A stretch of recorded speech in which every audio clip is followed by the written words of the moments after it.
win the grand final last year, every other team just shit the bed. Like while it wasn't, I agree with what James Hooper said. While it wasn't by design, it wasn't by accident. Brisbane, I don't believe you can fluke wins against the quality of opposition they had to face. They had to come from 16-0 or 16 points down rather to beat Canberra, who won the minor premiership last year. They were first when the regular season rounds ended. They then had to come from 14-0 down to beat Penrith, who have won the last 4 straight grand finals and have played in the last 5 straight grand finals. And statistically, they're the best team to have ever played the game.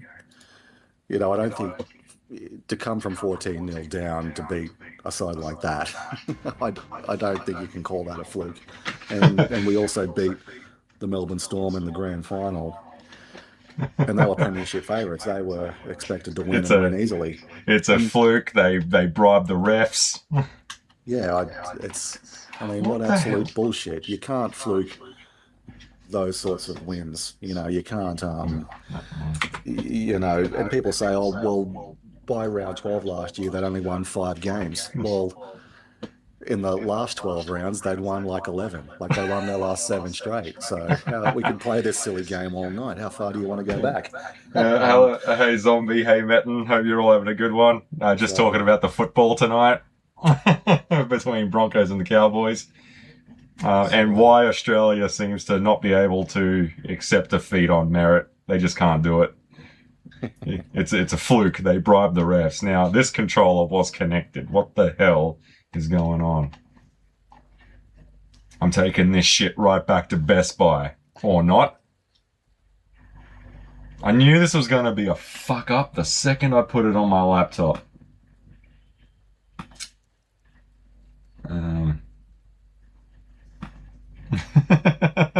You get in like what, a record-breaking territory or something that's like 35 years old? Nah, it's a fluke. All right, fine. We'll do it your way. We'll back right out of Resident Evil. We'll take this from the top.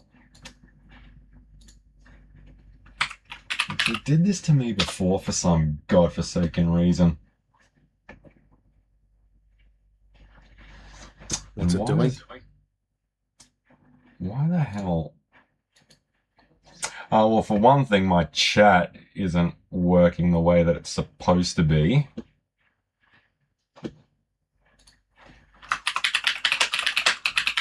And my controller's going crazy. Alright, so let's see if it works. Yeah, alright, it's at least doing that. That's something. Now, yeah, I disconnected my Xbox controller and I put it on my laptop because I was playing Resi 2 on that.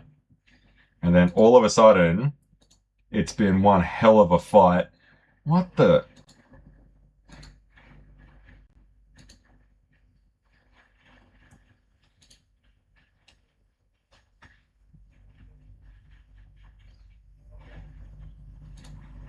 See, this is why I don't believe in scheduling streams, because stupid shit like this happens all the time. It's like, only on the night from now on. Only on the night. Yeah, loving your work, Trey. See, because I don't understand why. I might have to do a hard reboot here and try it again. Because it's just, I don't know what the hell that is. Hang on, shut this thing down for a second. Yeah, well, if machines could think... Okay, well, my chat's working again. That's good. I can see Matt in there now. Oof. The new soundbite is working good. I really enjoy that.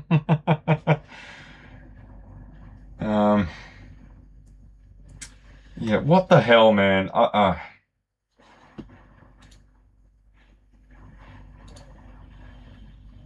Never any other night this happens. You know what? It's because the Broncos lost, obviously. About it. Oh, well, you can't win every time now, can ya? Alright, it says that it's there. It has a really hard think. Come on. You know when you're trying something, like you're trying to connect something, right? And it just goes connect, connect, connect, and then you're like, this is taking way too fucking long. Like this would have been done by now. I'm getting that feeling right now. No, this would have been done. I might have to do a complete restart.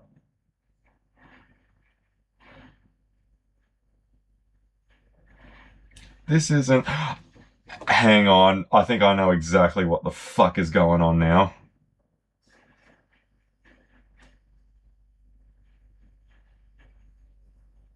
Because I was showing off earlier today, and I think it's coming back to bite me.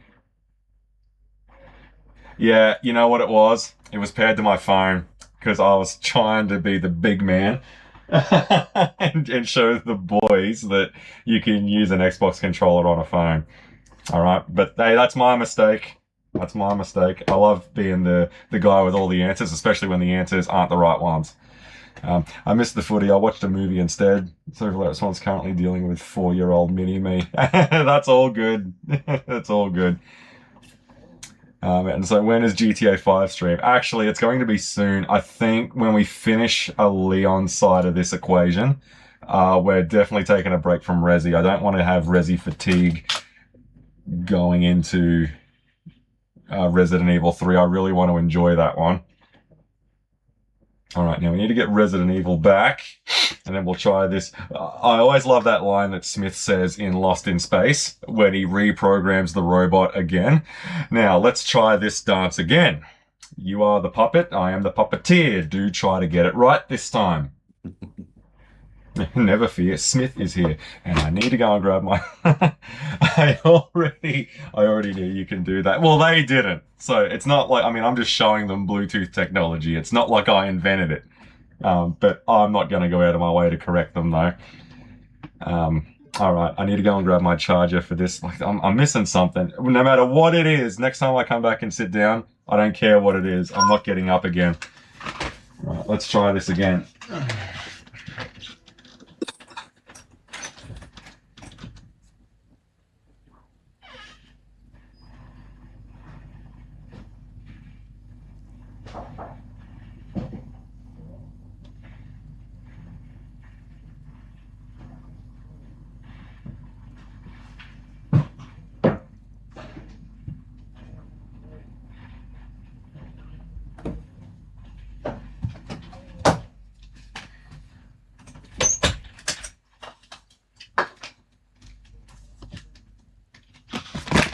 Oh, bastard.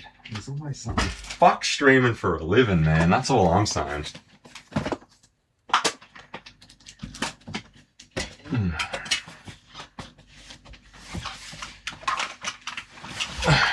Right.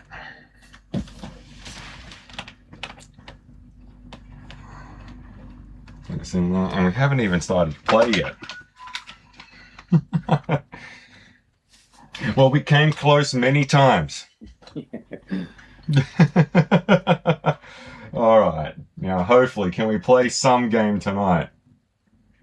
Shaping up to be bigger than Ben-Hur. Yeah, you do plan on streaming in this live stream, right?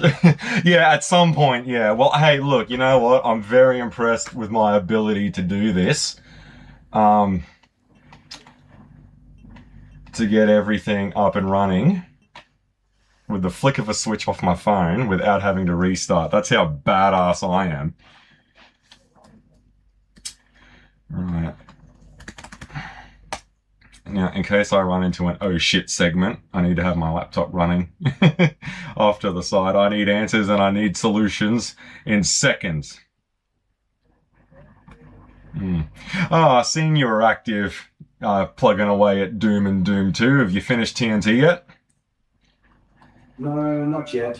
It's kind of dragging on, only because it's, I'm right at the back end of it. The levels are a lot more difficult than the earlier stages of the game. And, I'm more of a casual player, not a sort of seasoned pro at Doom, so I am getting sort of stuck on a couple of key parts of some levels, but I think I've got about it says there's 32 levels, but I'm pretty sure I've done the 2 secret ones. So I just have to think I've got about 5 more to go. But yeah, it is yeah, they are kind of Gotcha. difficult, uh, some of the later stages. So that's sort of the reason for the delay Yeah, in finishing. beautiful. I was hoping to finish last week, but yeah, some of those levels are hard. Okay, so now all of a sudden my file sync is working again. This was the Claire run that I was just sort of screwing around with because I wanted to scare the shit um, out of a visitor we had at the house today. She leapt out of her skin doing the Claire intro, and that made me feel pretty good. So find the power part. Is that right, Matt? And I think we're up to the power panel parts. Yeah, but you're definitely at the tail end of TNT. Like, I mean, I usually do Plutonia and Sigil and all of that like at least once a year, but TNT, um, I don't mind doing Evolution like once a decade. Yeah, it's probably a one in once a lifetime for me. It is a The bit of a. levels, well, they just didn't get the balance right. My biggest criticism of that episode is just the balance. There's nothing wrong with having a huge level. You know, it's probably the biggest level in the whole Saga franchise. It's, 240 odd enemies. There's nothing wrong with that, but there's two levels back to back with over 200 plus enemies. Like they need to be spaced out. It's all over the shop in terms of that. And then you come up to a level where there's, 80 or so enemies, and that's, comfortable and doable. And then we jump back to another one where there's just hordes and endless waves of them. And so the levels in and of themselves are fine, although there's some absolute shockers in there. My crikey, Yeah, I don't like the problem that I've got with a lot of Doom fan wads, and it's still a problem today. Like for as long as that game exists, it's always going to have this issue, and that is most people will just get the idea what makes an awesome Doom level is just a shit ton of monsters and no resources. I hate playing Doom levels like that. yeah. Doom's a fast game. That's one of the Yeah, reasons of its enduring appeal is you can play it fast. like I don't want to play a Doom wad where you've got to play it like Resident Evil and save your shots. That's not what Yeah, fucking Doom is about. yeah, yeah. It's designed to be, yeah. I always figured Doom's one of the keys to its success and ongoing appeal is, yeah, you can play it fast. You can play a game. You can squeeze in a game on your lunch break or, standing in line at the bank or whatever. It's the levels are designed to be played hard and fast. And there's nothing wrong with sort of long levels, but yeah, you can probably get away with a huge level probably Oh. once an episode, but having them back to back, and then there's a few other levels as well that um, sort of bug me. The balance was all out of whack. They needed to sort of Oh rearrange shit! and mix and match a few levels to have it a bit more balanced game. I didn't really want to take that. Not to mention the enemy placement. If there's one thing that I don't think anyone has really gotten the hang of as far as um, building a Doom level goes, the enemy placement's always the one. Because I remember watching a good rant once when all these mods and stuff were coming out where it would change the way the zombie men would behave. Like, random zombie troopers would drop like a fucking grenade. When you kill them. And I remember watching this YouTube rant going, one of the reasons that piss me off playing fan wads of Doom is that they always got to fuck around with things that are seamless, like the way the zombie men behave. Yeah, yeah, I find them some of the hardest to deal with. The shotgunners and the chain gunners. Fuck. So I have a harder time handling them sometimes than the some of the monsters. So it's Oh, we Leon. I finished the Claire first scenario. Oh, when was that, Metin? Like, I think, what, last stream, I think, a couple of days ago. Um, and but this isn't the second, oh shit, this isn't the second Leon run, this is the first Leon run.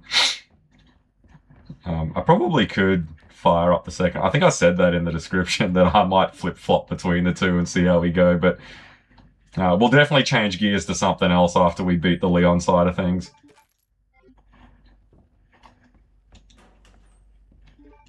Like, they'll do something dumb, like put an arc vial in the initial spawn room. I don't like my mate told me an interesting term for games like that, this artificial difficulty, where it's not really a good game design how it operates. What really is going on is, well, we'll drop like 15 mancubi on the player in the very first area and let them deal with it. Like, that's not good difficulty design, you know? Like, that really is just fucking everyone around. Yeah, it's not fun for me. One of the, I forget what level it was, but it was really cool. Having the Cyber Demon teleport inside and outside. It was a really cool area. It was one of those huge levels.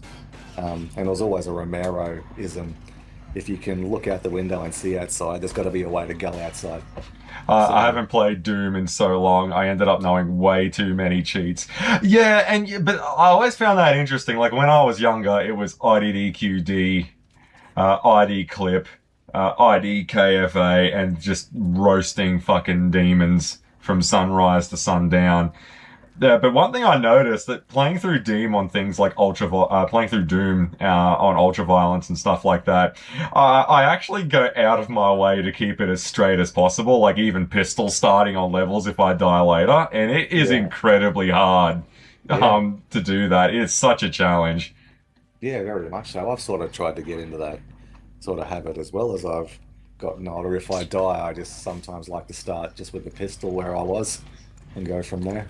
It's tough. I reckon if you can get good enough to be able to do that, I reckon you're a pretty decent player to pistol start, especially on those higher difficulties. Yeah. I love these like 15 headshots and they stagger around like they just gotten out of the RSL. Yeah, don't worry. I'll be right by kickoff. What was that thing on the footy show you were telling me? Like, what's the greatest place in the world? And Andrew John said something like the Newcastle RSL, which I don't even think is open anymore. Yeah, Just a real dumb answer like that. Yeah, one of my favorite stories was one of the Immortals, Johnny Raper. He played for the Dragons in the 60s and 70s.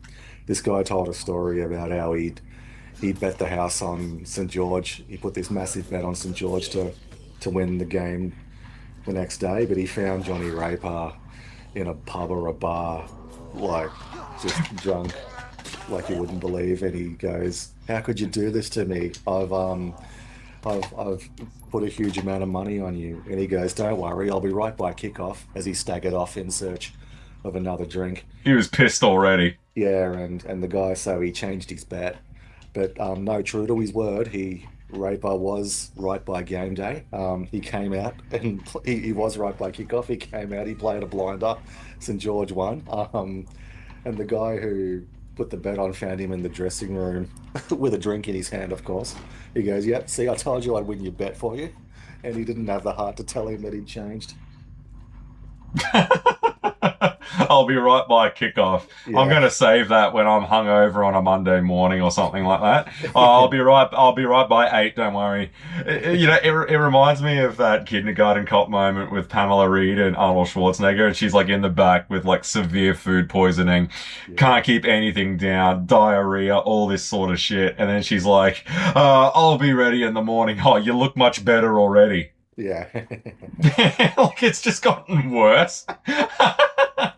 I love that. Like, he was fully expecting to go in her place. I love that. Oh, so there's the club key. Yeah, because that's right, because Claire doesn't get the club key. I don't know. She's not extraordinary enough, I guess. I really enjoyed the Claire playthrough. Claire's awesome. Even with Quake, actually enjoyed it more than Doom, but again, end up knowing the cheats. You know what I always loved about Quake? You know the nightmare difficulty of Quake? Like, you know when you start, like in Quake 1, when you start, when you just fire up the game for the first time and it lets you choose your episode and choose your difficulty. Do you know the secret to getting to the nightmare? Like the nightmare 4th difficulty is that incredibly difficult. It's hidden in secret on how to actually access it, so new players couldn't accidentally choose it. Yeah, I remember that, yeah. It's fucking hard. Yes, I know what you're thinking, and yes, I did try to play the game on Quake Nightmare, and spoilers, I still haven't beaten it. I think it's hidden. You gotta go through hard. And there's that weird swimming pool thing that you swim down, and when you drop down, you gotta land on the rafter and follow that to the left and go around it, and you'll find the nightmare entrance. I think that's really cool. I wish more games did that. Do I have any gunpowder floating around in here?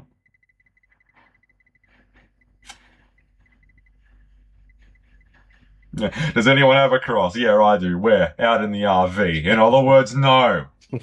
Yeah, in my van. Yeah, in my van. In other words, no. Alright, we're about to have Mr. X tonight, but I think we're ready for him.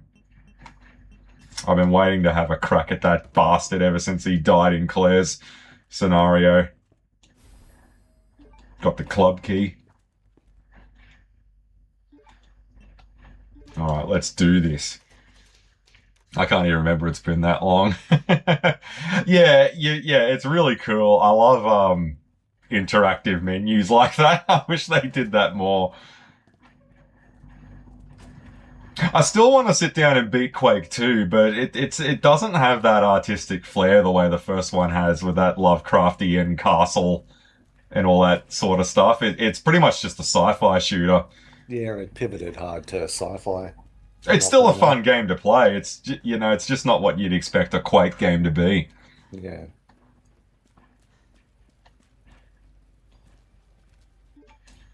Oh, I've got the club key. Now, if I'm remembering correctly, as far as Claire was concerned, Mr. X won't appear until that fire is put out. And I don't have the thing to do that just yet. Or at least I don't think. Oh, no, I do. You got to swap this thing over, don't you?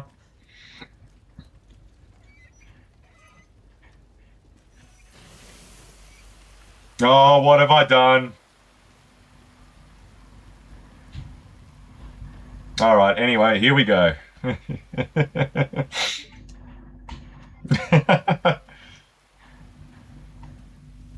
Yeah, I do agree. I still enjoy 2, but love the first. Yeah, exactly. I did buy that Quake collection on Steam when it was on sale, like dirt cheap, and I've never played Quake 4. And wasn't Quake 3 like just a massive multiplayer sort of thing?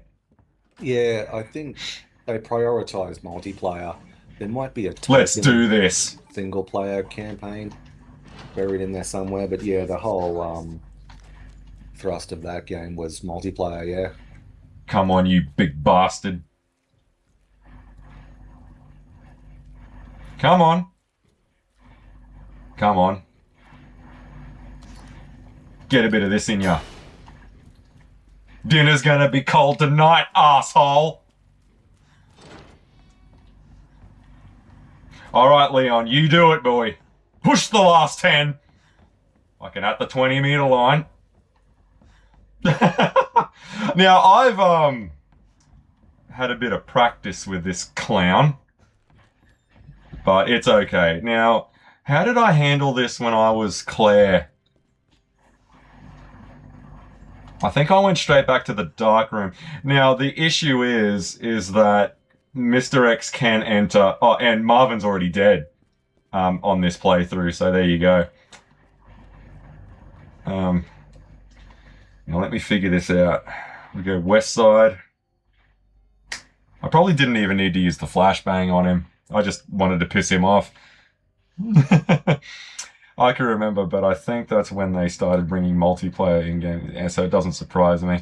Yeah, I think so. Yeah, it was like or I could be entirely wrong, and Miracle Man's right. It did have a um campaign of sorts.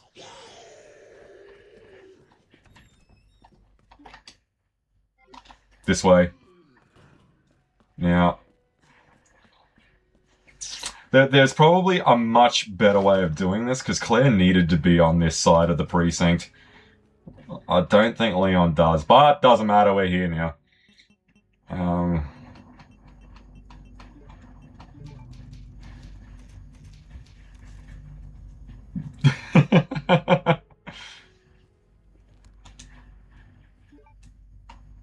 oh, and don't even get me started on the other dumb trope that a lot of Doom builders do. What is it? Um,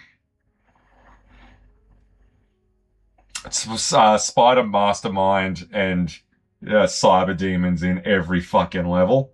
Yeah. Just so they could fight. Because, like, do you remember that level, like, when you were a kid and you saw them fight?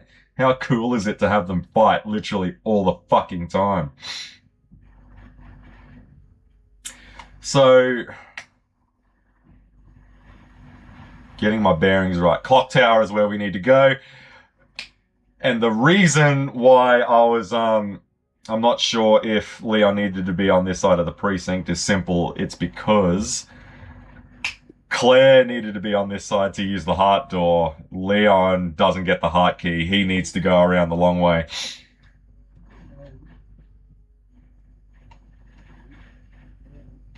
And then, if I'm not mistaken, it's straight back to the office. The library, sorry.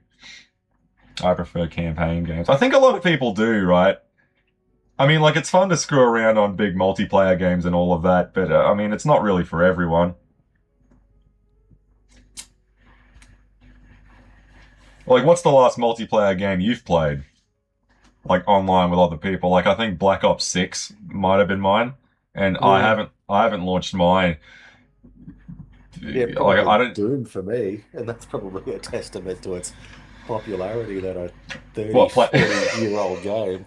Like I could go into a lobby now and find a game, Doom 1, Doom 2, doesn't matter.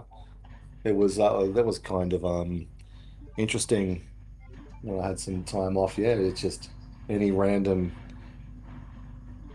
sort of game on any console of Doom. I played Doom 2. I just, on a whim, I went into the multiplayer. Yeah, just found a lobby. There were 5 or 6 guys who'd been going at it for hours, and away we go. Like that game came out in what, 92 or 3. Pretty pretty insane that you can still get a game of it. That's actually pretty cool, eh? Yeah. Yeah. I mean, I can't think of many games that have, survived 3 decades, and not only that though, but like official releases of it still have active like online lobbies. Yeah. Like Because again, they make it easy. It should be easy to go into a lobby and find a game. So many games these days just put up so many fucking hoops to jump through that casual players or casual gamers like myself just lose interest in it. Um, if you can't do it in like 3 buttons, you're going to lose a lot of normies. I think Cranky Kong said that once. He was like, a joystick and 1 button is all you should fucking need for a decent game.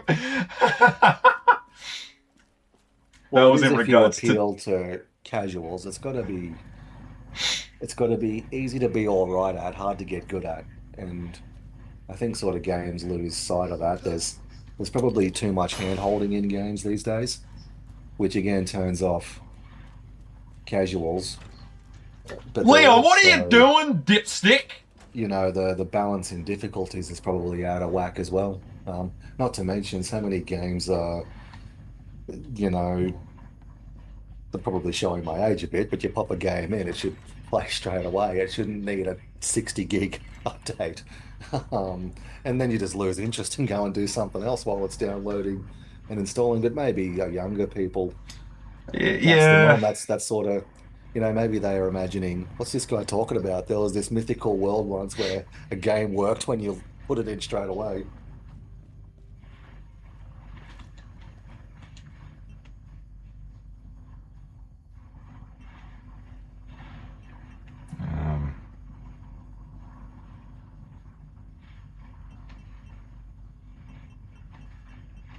Actually, I might whack this over Claire. Sorry, Claire Bear.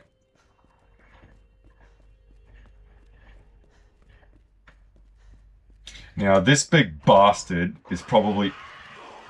whoa! Motherfucker! Chock full of Ovaltine, are we?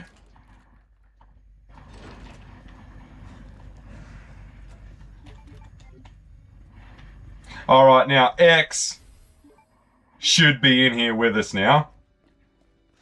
Come on, where are ya? Whoa, fuck! Get a bit of that in ya.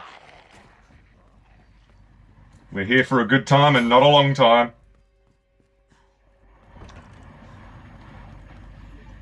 Alright, so we got the Jack now. Well, I mean, again, what was that guy's comment when he went through Resident Evil 2 for the first time? He was like, I lost 67% of my hairline beating that game for the first time. Just freaking out all the time.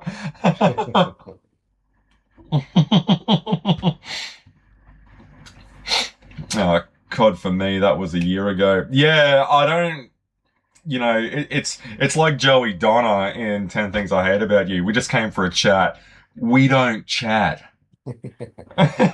Like when it's like playing all these crazy online games. Like, it's one of the reasons why I never really got into Titanfall. Like, as much as I love the idea of it and I loved like the high octane nature of the game and all this kind of stuff, I hate the fact that you've literally got to play with like 40 people at once. Like, is there any idea? Can I have like a little bit of a solo adventure if I want to go at my own speed? Yeah. I still every now and then and play Borderlands with my sons. But oh well, there you go. Yeah, Borderlands is awesome. Yeah, I love Borderlands, but then there's always someone that says to me, "Oh, why are you playing that shit?" You don't have to look at it. I like Borderlands.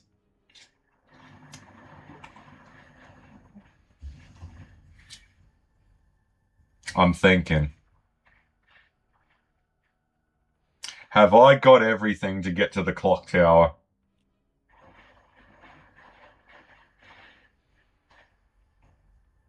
We got the jack. We got the club key.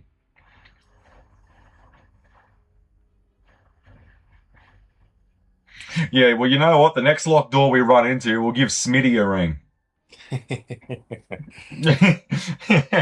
Yeah, we need to get a Smitty soundbite is what we need.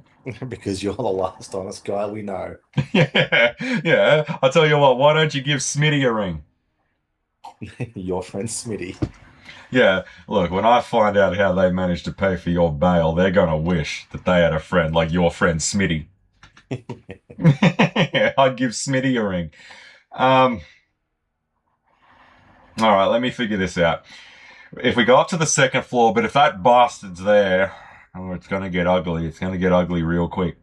So I reckon what we do is, this is the play. This is the play. We come up. These stairs here on the pause screen. We come up, we do a left.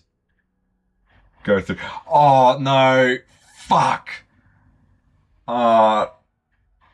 No, I might have cucked myself here. Because the library is infested with zombies. I already ran through there. I didn't kill any of them. And Mr. X has been triggered now. Shit.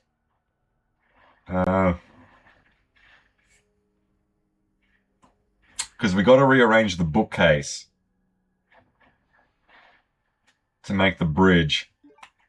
And then when we make the bridge, we fill in this gap here. And then we can get to the clock tower and get those other parts. Alright. So this is going to be a bit of a tricky wiki one tonight, but it's a good thing we like a challenge. We don't want shit being too easy. Someone ate their Wheaties, yeah. Where's my Weet Bix? It's like neutral grain, you know, you only get out what you put in. He's here. Whoa, shit, he's on my ass. Like, not for real, but, you know, he's getting close. I'm not into him in that way, man.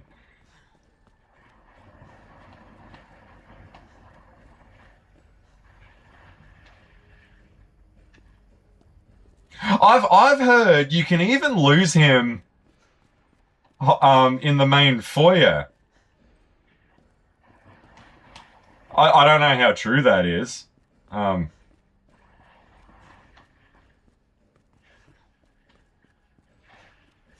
Okay, so he's not near. Whoa, he's getting a bit pissed off with me.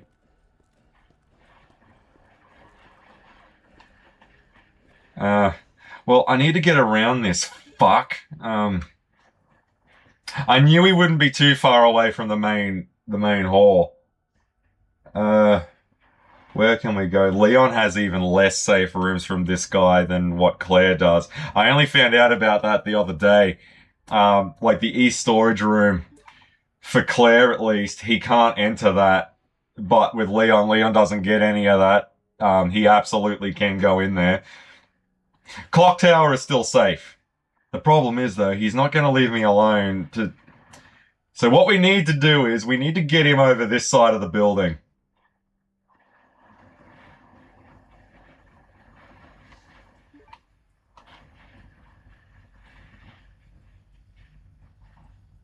Can he enter the break room? We might have to play the waiting game with him.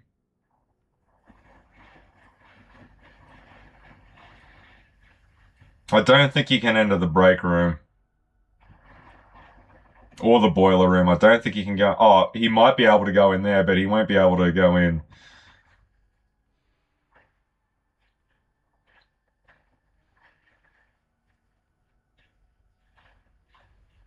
Fucking hell. Alright, so I reckon what we do is... Because this hallway is all blue, there should be no threats there. So what we'll do is we'll lead him back up to the top here. We'll come back down, and that's when we'll make a break for it. We'll do a Jeffrey. We got to run our asses off, Casey. We'll run down here. We'll chuck a right. We'll go through the East office. I can't remember. I'm trying to get into the habit of streaming more regularly so I can remember what's what and where's where. Like, I think that there might be some zombies in there, but because the map is blue, I'm going off of GameCube rules. Blue means there's no more items and there's no more threats. But is that what it means here? He could at least wine and dine you first. Yeah, you know what? Instead of giving him a fedora, they should have gave him Seabass's hat. Mr. X. See, but this is what I mean. Like, it gets to the point where he's not really the jump scare anymore. He's just the thorn in the ass. Alright, so that's the plan. We'll go through the East office. Go through the watchman's room. And go to the break room. We need to get him on this side of the precinct, away from the library. Because I'll need a good, 5 or so minutes in the library too. Now, he will teleport to the library as soon as the Jack comes out and drops that bookcase. He will be there. It just happens. He's always there at that point. Which is cool. We got the flashbangs. We can easily deal with him. Alright. No more... Oh... No, oh, no, he's got to come down that one. Shit. No, yeah, he has to come down, because that's...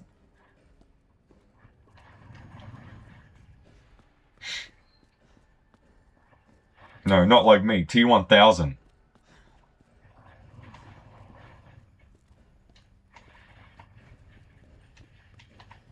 Alright, go for it now. Leon. Mate, put in the hard yards. Iron Man food, like neutral grain. You only get out what you put in. Whoa, shit!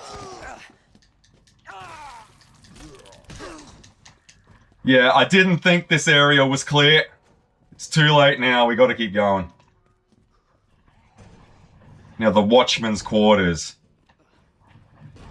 Chuck a left. Oh, give me a fucking break, mate.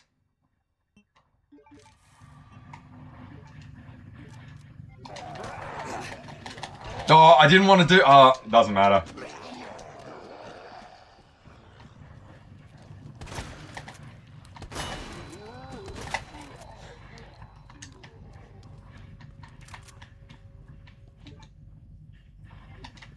But... No, you're not coming in.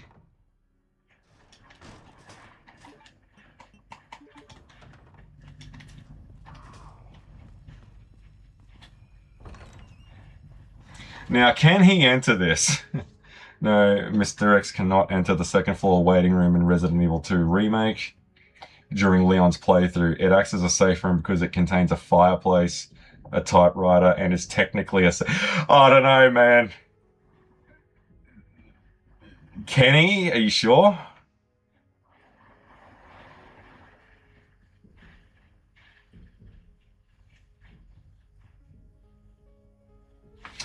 Yeah, alright. Stalker enemies. It's almost like I'm the girl in It Follows. Yeah, I read somewhere a week or two ago that's getting a sequel finally. Oh, really? Well, that's a long time. Like, what is that? Like a decade? Oh, yeah, more than that, probably. Yeah, 2013 or 14, I think that came out. Yeah, that'd be like 12 or 13 years since that came out.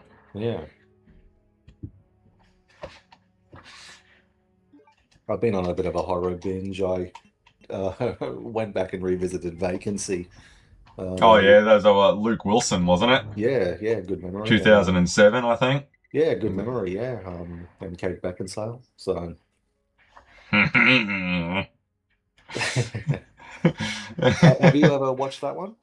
Yeah, oh, long time ago. What, isn't that when they check into the hotel and it's got like all those snuff films on VHS and they realize that the room that it's all filmed in is the room that they're staying in? Yeah, that's correct, yeah. Yeah, that's probably the best scene in the whole movie when they realize The realization, yeah, like the Yeah. curtains are the same, the wallpaper's the same. Fuck that. Yeah, I know, right? That's such a I mean, that, yeah, you'd interesting freak idea. out, man, yeah.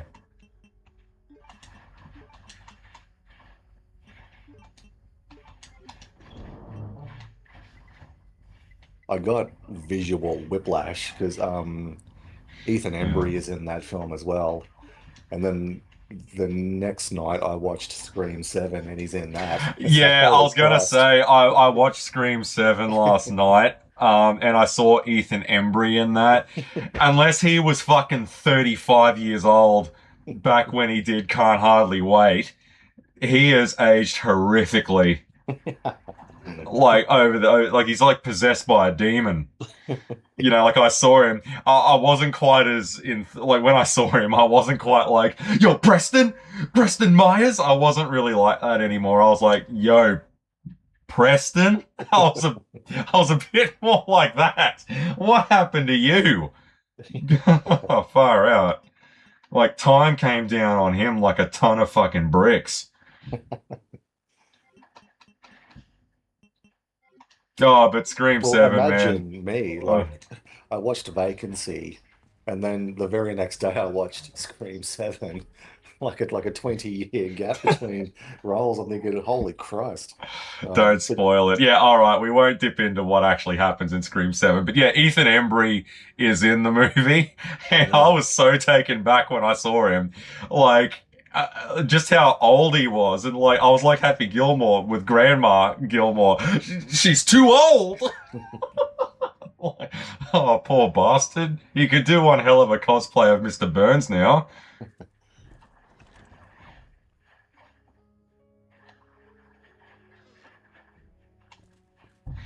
Alright, so X is on this side. Alright. God, a lot of this is going to be just pure luck. Like, there's no strategy to this. I was thinking about maybe reloading it, so he might be someone else. Because that was before we went into... Yeah, that's a little too far back, but... Actually, you know what? Let's try that.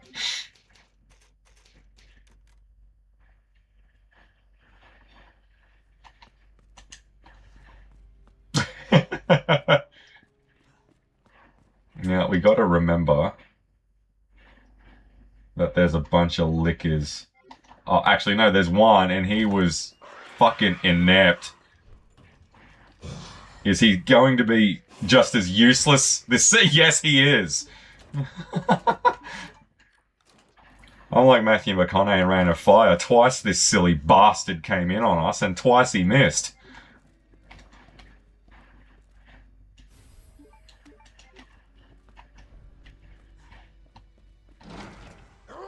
Whoa! Shit. Good boy, Leon. Now, I'm going to test this thing, zombie. Second floor waiting room, you reckon? Alright, I'll test that. I'm putting my trust in you on this one.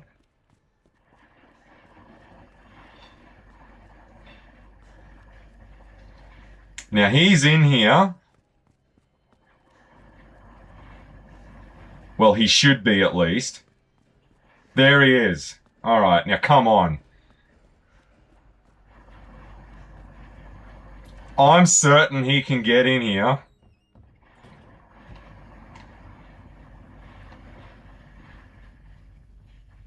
No, he's going to come through that.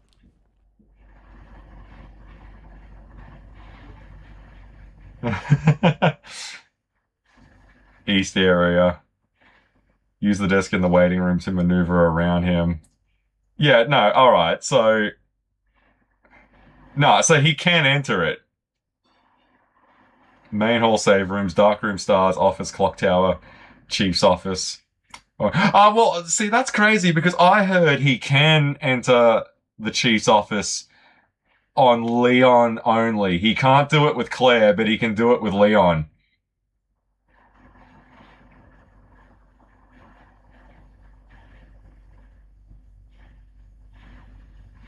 Did they hire a stormtrooper for this game? Yeah, pretty much. You know what? You know what we need? We need the Halloween theme to kick in whenever he walks in. I've already got the achievement for shooting the fedora off. Someone actually sent me that in the comments going, I only shot X once and it was to get the achievement. Well, fucking hooray for you, mate. You win the internet. I went into the game completely blind a decade after the fact and I didn't know. Shooting him has a tendency to piss him off. You know what? But they're right though. In my mad panic, I should have realized that a 8-foot tall bulletproof monster wearing a black jacket that looks like a customer you don't want to fuck with that single-handedly lifted up a helicopter with one arm wasn't really going to feel much from 7 pistol bullets. I should have realized in all that panic. Nah, let's move it. He's going to come through there.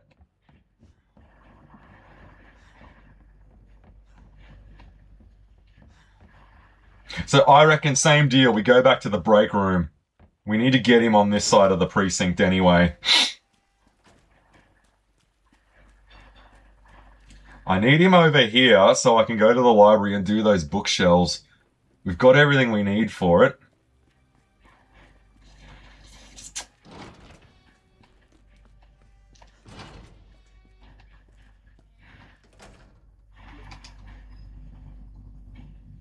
You know what? We actually did pretty good there. Now, this will be the one that we stick with, so let's save over that. All right.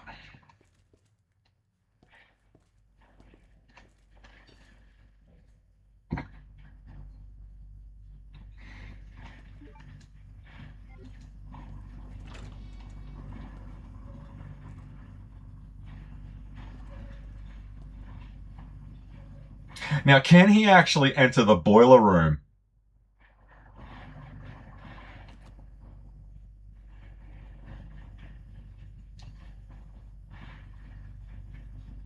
What am I thinking? I'll feel a lot better with this.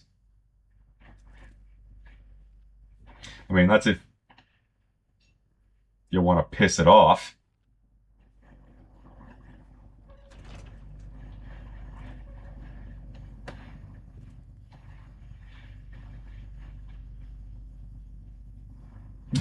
You gotta love the false alert in these games, right? All right. If he's because I think you need at least 2 rooms distance for him to lose you, and then he'll just start patrolling around. That's what we want. The problem is with that fuck ladder, there's only one way out of this area, and that's the way we came. So if he's over here, hang on. If that route's cut off, does he even have anywhere else to go, or will he only patrol around this area?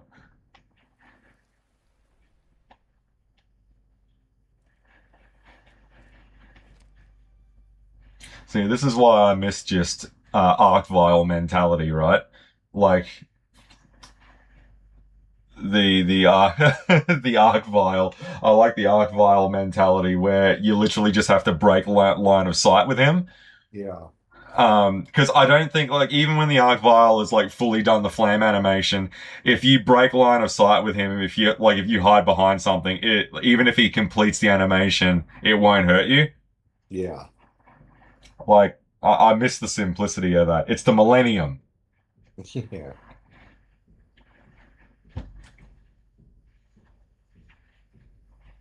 No, I can hear the footsteps, but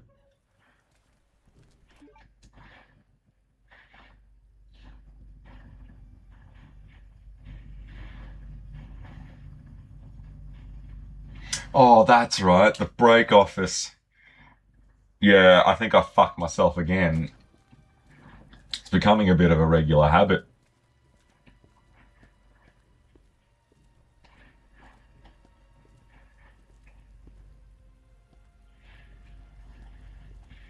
He's up there. He's on that landing.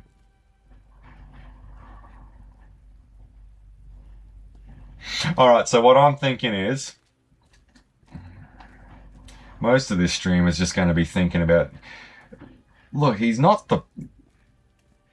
It's getting him to fuck off for 5 minutes so I can get into the library. That's the problem.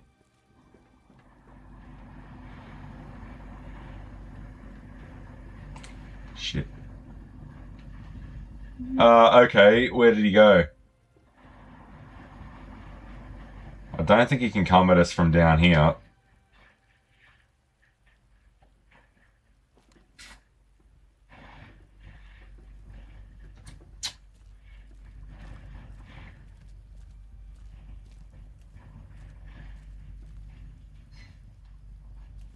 You know what I'm expecting? Just a punch in the back of the head. Whoa, shit! Here we go. I mean, the footsteps alone, man, it's like roaring thunder. Now, I want to test if he can get in here.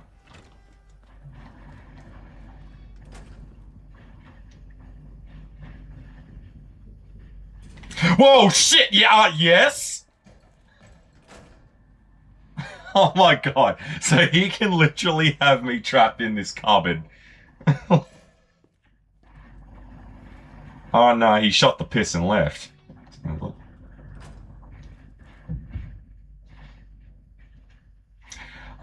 Oh, this is a predicament. Connecting the rooftop. Alright.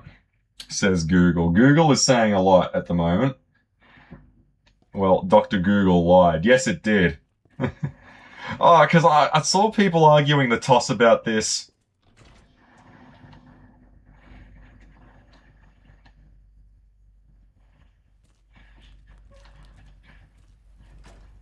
Alright, so if he corners you like that, he really won't hang around for long. Or will he? No, I've heard all sorts of things, like, scared the shit out of me. Well, you know, it's Resident Evil 2, it's not Harvest Moon, Friends of Mineral Town. I love that saying, argue the toss. I finally saw it happen in the Easter Monday game with Parramatta and the West Tigers. The Eels captain, Mitchell Moses, did argue the toss when it went to Golden Point, extra time. The referee flipped the coin and he complained it landed on tails. And he got absolutely fucking roasted. on social media by it, and rightly so. Where the fuck did he go? Yeah, because it's to argue a coin toss, right? Yeah, That's, yeah, yeah, arguing the toss. Yeah, I say it to everything, man. yeah. They Like, want to argue the toss. the toss of the coin, it was fake. It was fake. You fluked the coin toss. Well, I'm getting a bit nervous because there's only so many places he can go from that area. And I do know the trick. If you can get him to throw the big haymaker and it misses, I know Claire didn't like taking too many hits like that. She'd lose like 2/3 of her fucking health if he managed to land one of those on her.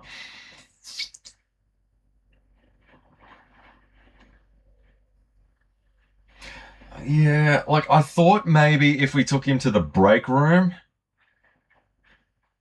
but the zombies between here and there, I really think I screwed this. I shouldn't have triggered him when I did, because there was a lot of stuff that needed doing before he got active. Now, it's not a complete write-off.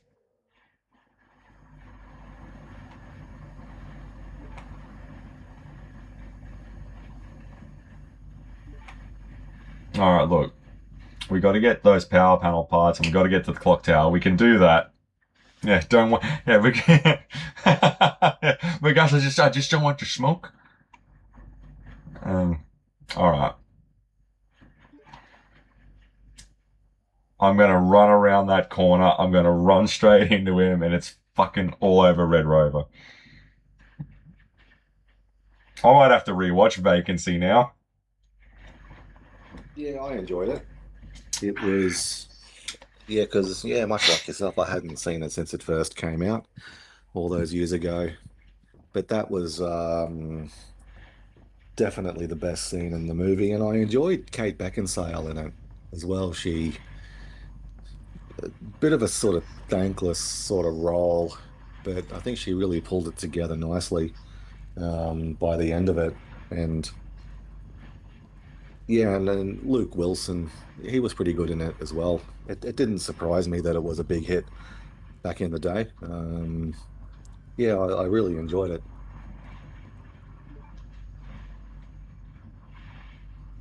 What do we think, Zombie? Do we go for the library now?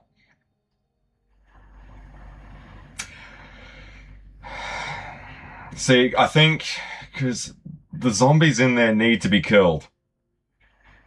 Because I don't want to lose a lot of health items trying to do the bookshelves. So what I'm thinking, we might have to go, because the Stars office, that is a confirmed one. I know he definitely can't go in there.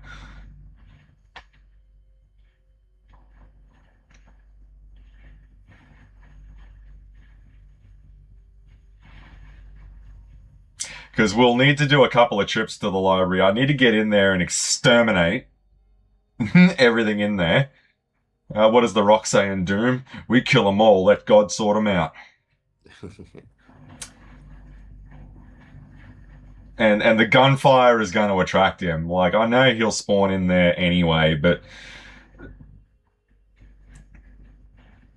I mean, how are you going to rearrange like 4 16-foot tall bookshelves that are chockers with that thing on your ass? Like,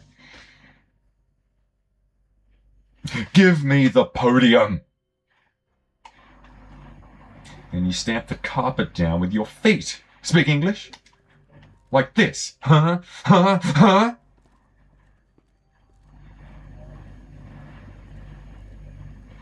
I noticed that there's just a regular fucking zombie standing there. And I've heard... The reason why I'm walking everywhere is because I've heard that running can trigger him. Oh, what are you doing, Leon? Are you hungover? You're not ready by kickoff.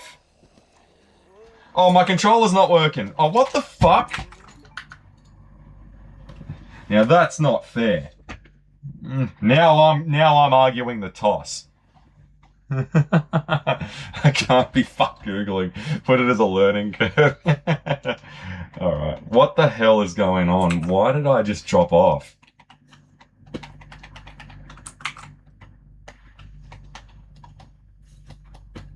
What the hell? This is like the second time tonight that that's happened.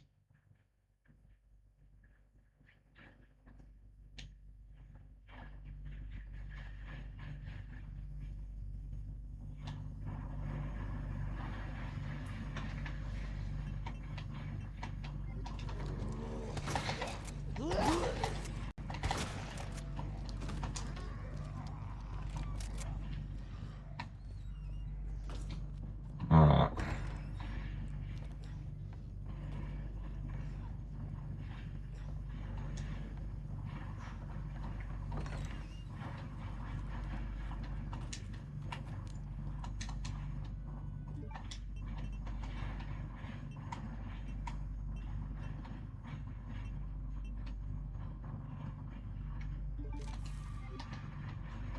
I want to have that clock tower done by tonight, so that's what we're going to do.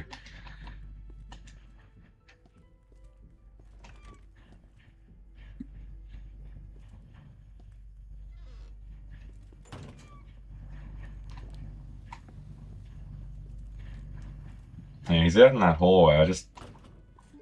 What else are we missing in here anyway? Oh, the Magnum.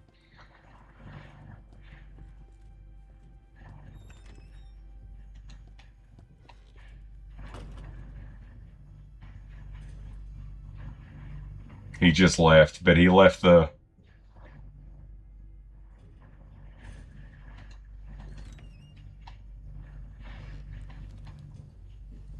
Oh, shit. Oh, no, he's still there.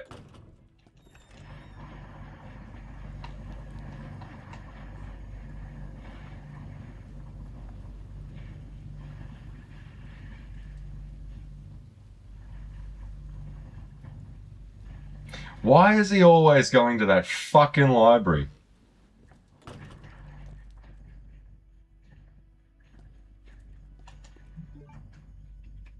So, he's over in here.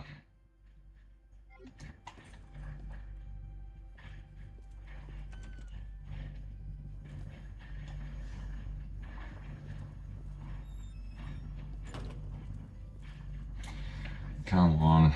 I'm not hearing anything in my right ear. He's on that side of the fucking corridor.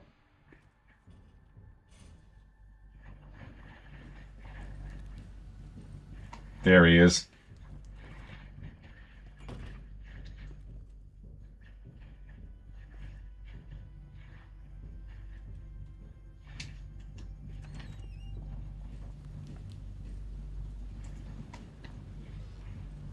Come on, go somewhere else, you flog.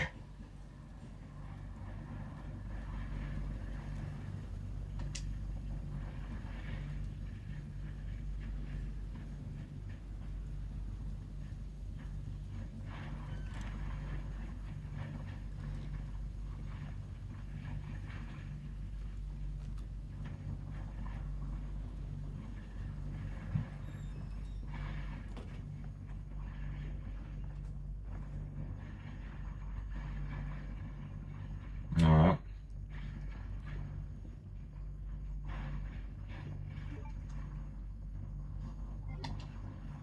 You know what I'm expecting? He'll kick this fucking door in.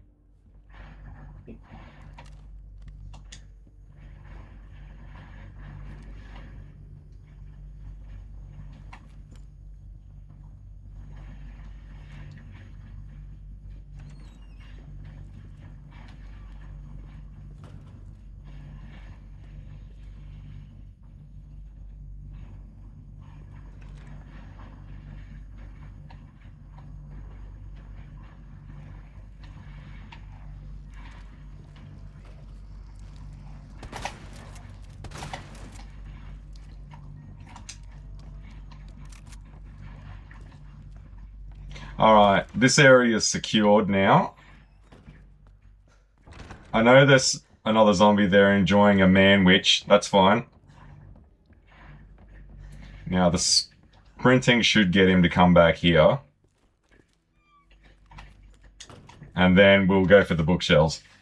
It's pissing me off because it's so true because, like, I mean, he's terrifying, he's this, he's that, he's all that good stuff on the first playthrough, but that second one, you start to, it becomes a lot more of an annoyance.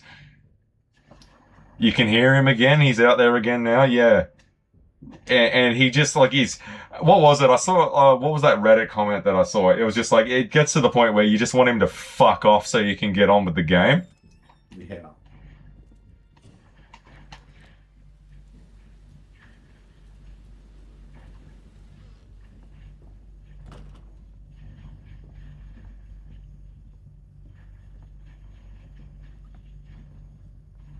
This is it. Every single time Mr. X leaves, I just want the prison break flash to happen. Alright, he's gone. I don't know. I don't know how true it is. I just heard that if you sprint, it will trigger him. Again, no idea if it's true or not. I've seen that one come up a couple of times now. Now, him enjoying his manwich.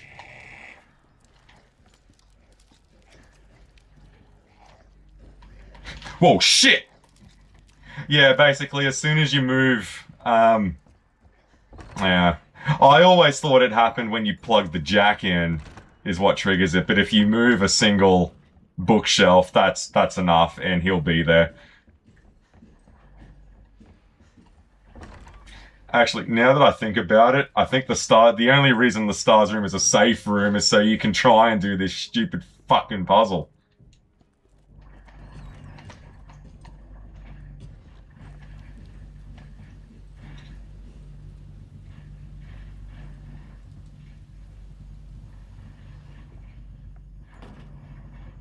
See, but where does he go? Like...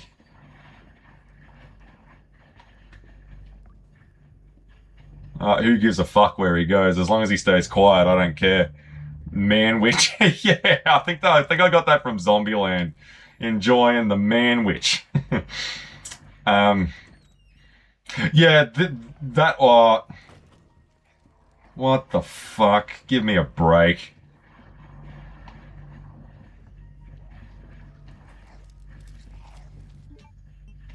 See, now this might be one of those things where we're just going to have to take a couple of cracks at this. I'm just trying to not get damage.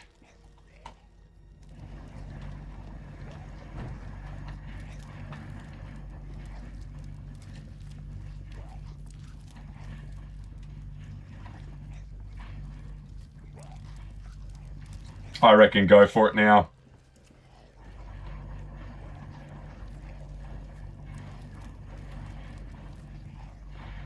Oh, nah, no.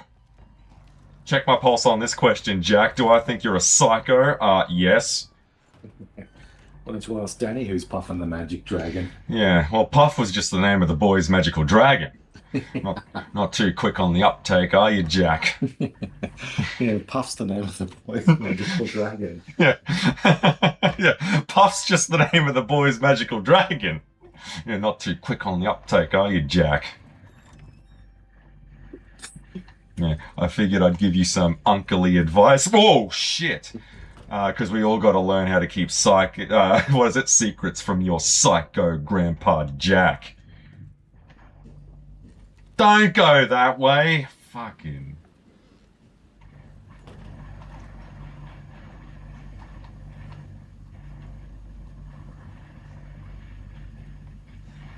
Does running trigger him? Come on. Apparently not, so fuck that theory from now on.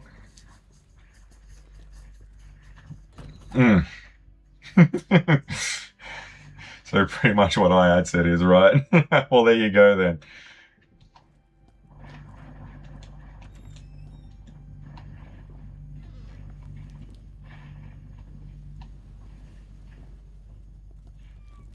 Well, now it sounds like he's up there. What's above us? Is he in the storage room? Oh, yeah, no. That makes sense, because if he's gone up that ladder there, yeah, alright.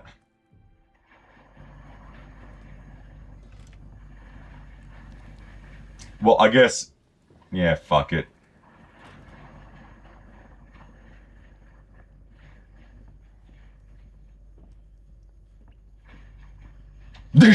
And then he's there.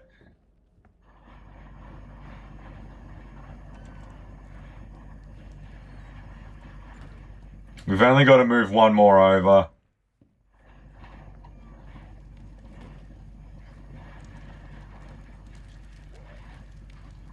I've seen some YouTube videos prove this, that, oh my fucking god, the man witch got up. No, I can't let him. I'm not using a flashbang on one of these shit heels.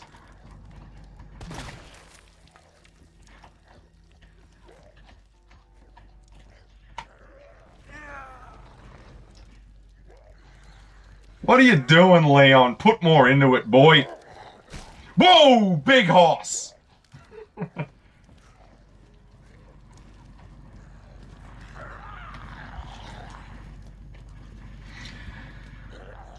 Loosey, lefty, righty, tighty. Let's do this.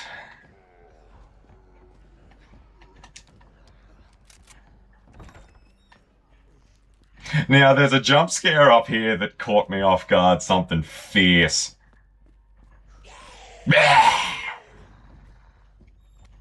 Alright, we made it. I don't think I'm forgetting something. At least I don't think. And he's not going to believe me. Yeah, you know when you ask someone, hey, yeah, I'm okay. Yeah, alright, fine. Yeah, but I'm not really okay.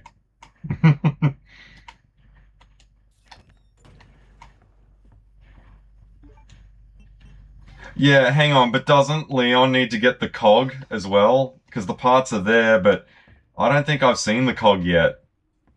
Or have I?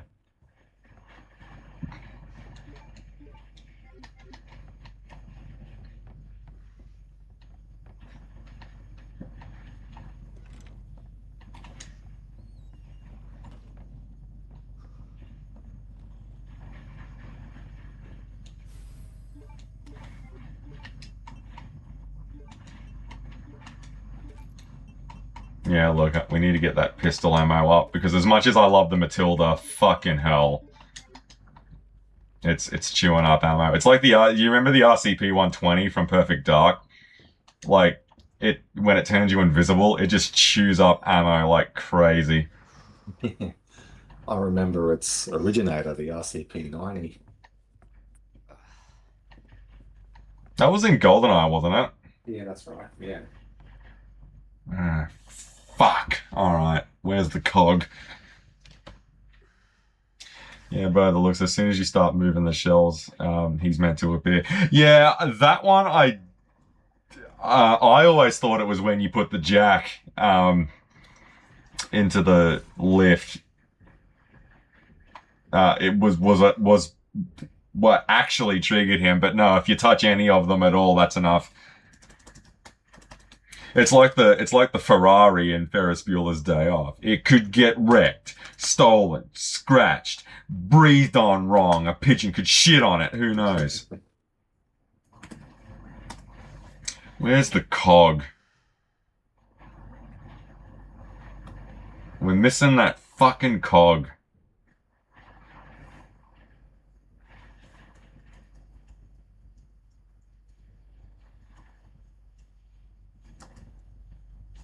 Oh, God, I'm definitely not on my game tonight. It's in the storage room, but that's okay. We've opened everything up, and it's actually over here.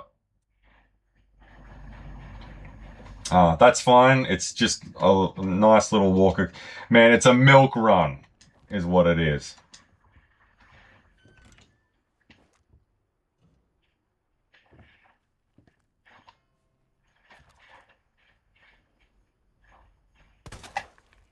Ooh, ha ha!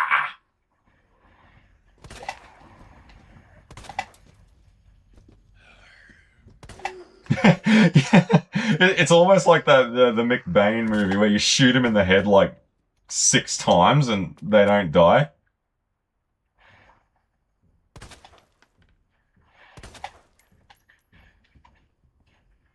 Nah, X is there. And I mean, obviously, gunfire is a big one that attracts him. Like, that's his kink. That's what he's into. I love how he just bitch slaps a zombie when he walks past. And again, he's going to the storage room. I don't need him over there. I've been working with this for like half an hour now.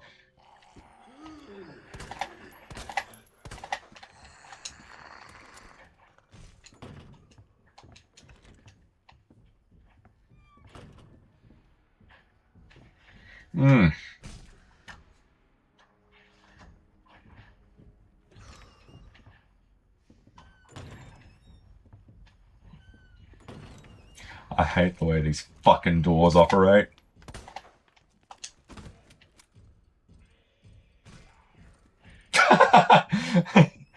It was cool just to see the backhand. The tower puzzle to obtain the electronic part. Yeah, I know where the large cog is. It's over in that storage room, but getting over there...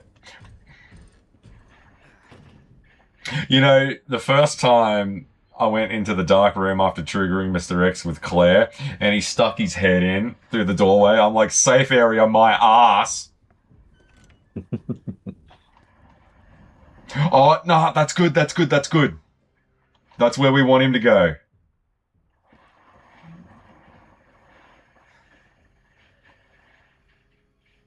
Alright. Problem is, though, we got this pin prick over here.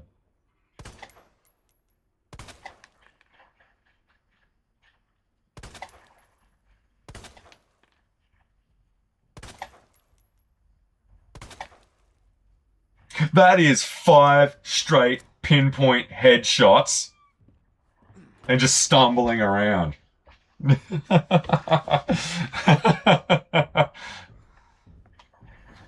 I just hope he doesn't go down that east side. He needs to go back where he came so I can get on that side.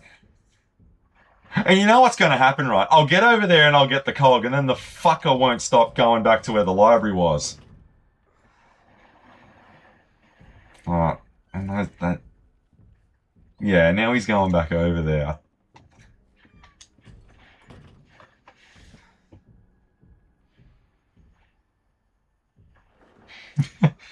Unfortunately, it is what it is. It's that fucking...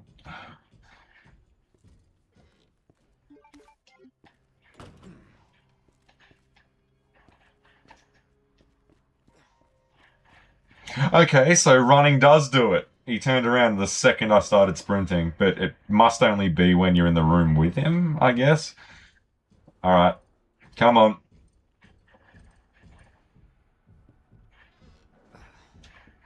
See, because now it's just fucking annoying.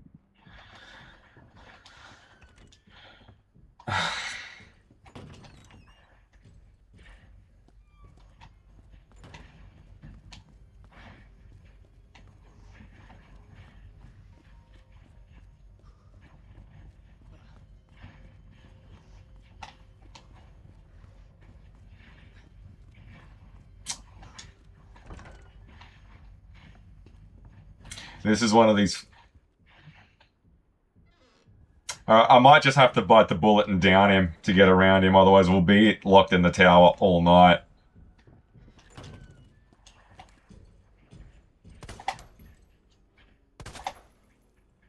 Yeah, there goes your hat. What do you think of that? Yeah, fucking annoyed. Oh, look, it was epoxy fedora, man.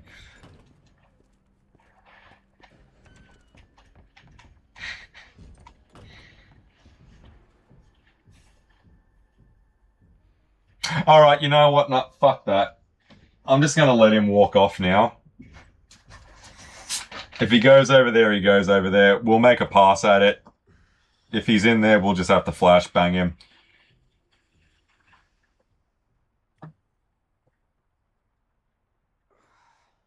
I would have liked to have run around him and save all of this, but... Oh well, that kind of luck has not been going our way lately.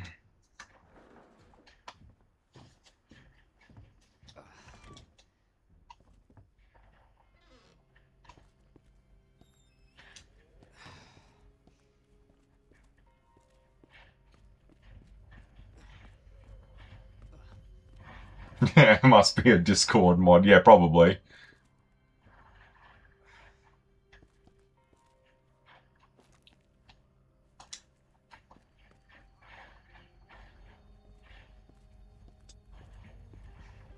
I keep hearing that sprinting... Alright, we might need to hold something a bit more appropriate. That's what she said.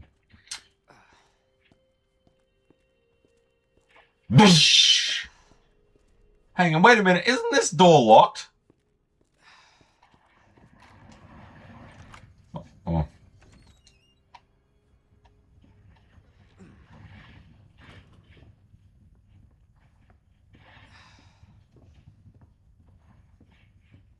This area is prime for a fucking booby trap. There's the cog.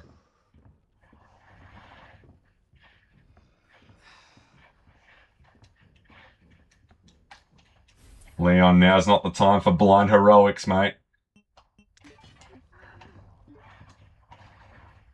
Now, how do we get out of this fucking joint? So I think it's down here, around and out, and none of that's on the map.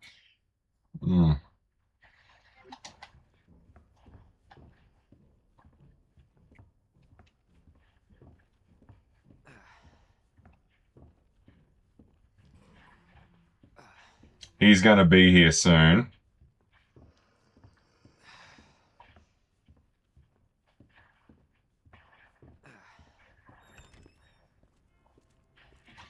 Haul ass. It doesn't matter if he rocks up now. We've got the cog. All good. I always thought he picks the hat back up. It literally stays wherever you shoot it off. Alright.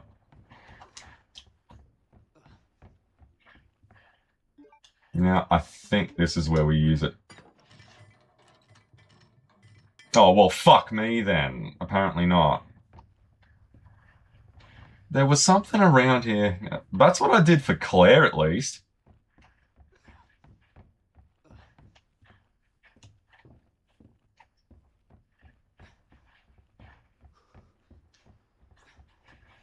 Or was it?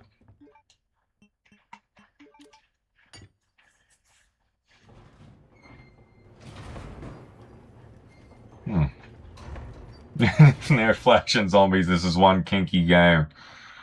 Yeah, there's nothing resident about this evil.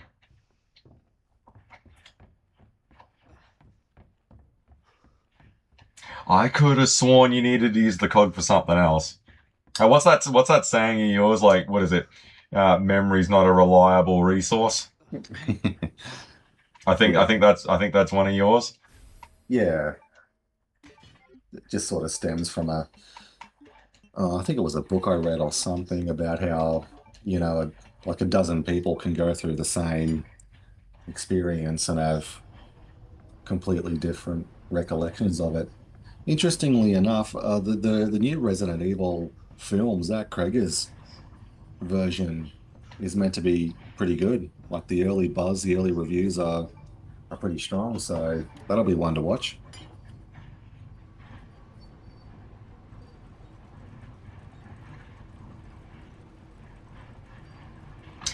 Rightio, back to the garage. Yeah, I don't know what it is about Resident Evil movies. I think, because like the push, obviously, if it's not a vanity piece for Paul's wife, Yeah, but it's hard to get a gauge on what this story is. I was sort of reading an article about some of the early screenings of it, and everyone loved it, but it doesn't seem to be like there's no mention of Chris or Jill or Clara or anyone or Wesker or it sort of seems to be original characters, but it'll be greatest yes, hits of the games, yeah, I'm guessing. yeah. Random It's sort of stab. yeah, I'm sort of getting the vibe of like a short, sharp sort of timeline, like it just sort of takes place over one night or one day or whatever, and yeah, very intense. But no, it's generating some early buzz, but yeah, it's what did Jim Cameron say? You can only get sort of smacked in the face with a piece of 2x4 so many times be- before you before you probably move on to something else. But like I know that there's a lot of fans of the games that pretty much want just a straight up one for one, shot for shot, line for line, room for room recreation of it. Like, well, why don't you just go and play the game again, man? Yeah. Like, because that's really what you're asking for, right? Like, see, because that was something that annoyed me when the hoo-ha about remaking The Legend of Zelda Majora's Mask for the 3DS was a thing. And one of the arguments I saw a lot of was, oh, well, then they can add all this new content to it. They can add new bosses, new dungeons, and new characters. So essentially what you're asking for is an entirely new game. So if the reason to remake an old game is to make it like a completely new game, why don't we just have a completely new game? Yeah. You know? It was kind of like off its own from the game and anime. I only keep watching from Miller. Well, that's. I mean, Paul was only making them for Miller, so there you go. I mean, I hear this a lot. One of the clapbacks I hear about that though was were they even married during the first two or three? I don't think they were. No, yeah, I think that sort of grew um, over time. But I think weirdly enough, that's what sort of makes them a bit more endearing and draws people to that franchise. We had a bit of a discussion on it a month or two ago. You know, I think even the most diehard fan of that franchise knows in their heart of hearts they're not good movies, but that's not what's drawing people to the franchise. I mean, it's a franchise that's grossed over $1 billion and it ran for, 15, 16 years. Fuck you. There's something else that's drawing, people to this franchise. And part of it is, yeah, just how organic it is. It's sort of, Mila Jovovich is, I think she's a big key to its success. I think if you boil it down and dilute it to its sort of core elements, she's just so charismatic and her screen presence is really good. Even in some fairly sort of rubbish movies, she tends to stand out.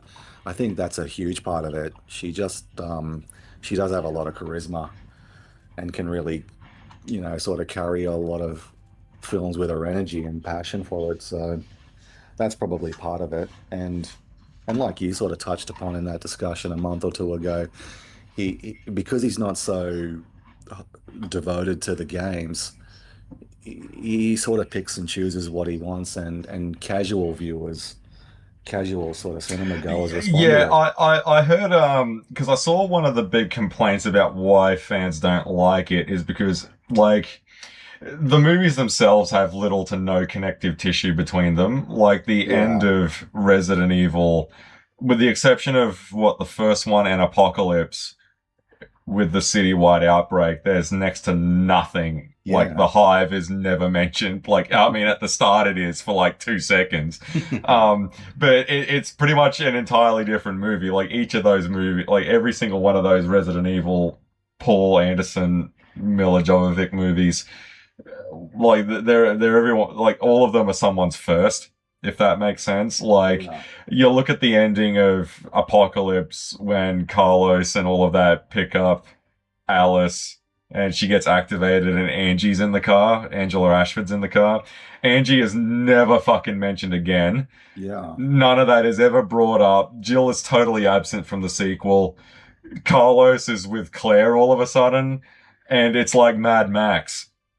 Um, how did all of that happen entirely off screen? It doesn't matter. Just go with it. I yeah. I think think yeah, you're right. And there's dozens and dozens of examples like within the films of things that, yeah, are just never mentioned again by the time the next installment um comes around. But I think Paul W.S. Anderson has sort of realized something about human nature. People have short memories.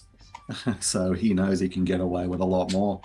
Like Whereas, I heard one where every Resident Evil movie that comes out, Paul makes them thematically about shit that he's into at the time. yeah, I Like, I mean, 100% like believe that. he must have gone through like a massive Mad Max kick, and that's why Resident Evil Extinction is in a fucking desert Yeah. for most of the movie. Well, and Yeah. which, funny enough, is that a lot of the things people complain about the Paul Anderson movies, like are the very thing that they seem to be asking for a lot of today. Oh, I want the next movie to be different and go into a new direction. Like I think after Extinction, aren't they in like the fucking Antarctic on like an Yeah. oil tanker or something? It's like totally different thematically, like visually from what it was from Extinction. Like that isn't that what a lot of people are asking for these days? Yeah. The Resident Evil movies do that, and nah, they're shit. Yeah, that's right. And that's another key to their longevity. They've evolved and changed with movie tastes.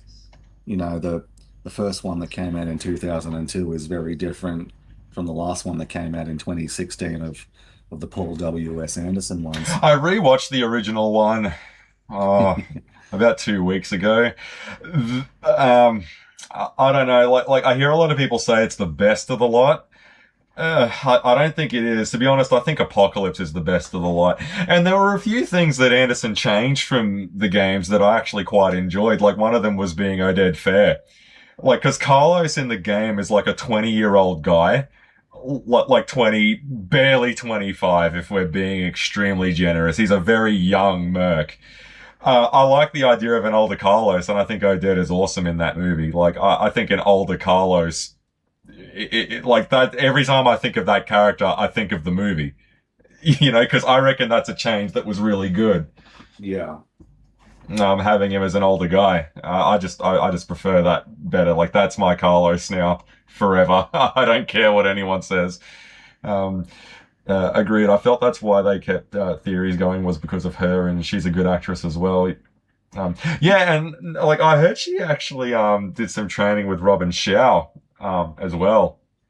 Probably not the only instructor that she's had in her career and all of that, but that probably explains why I like some of the moves that she can pull off. It's okay to do like a triple flip because people like that. They want to see that kind of thing.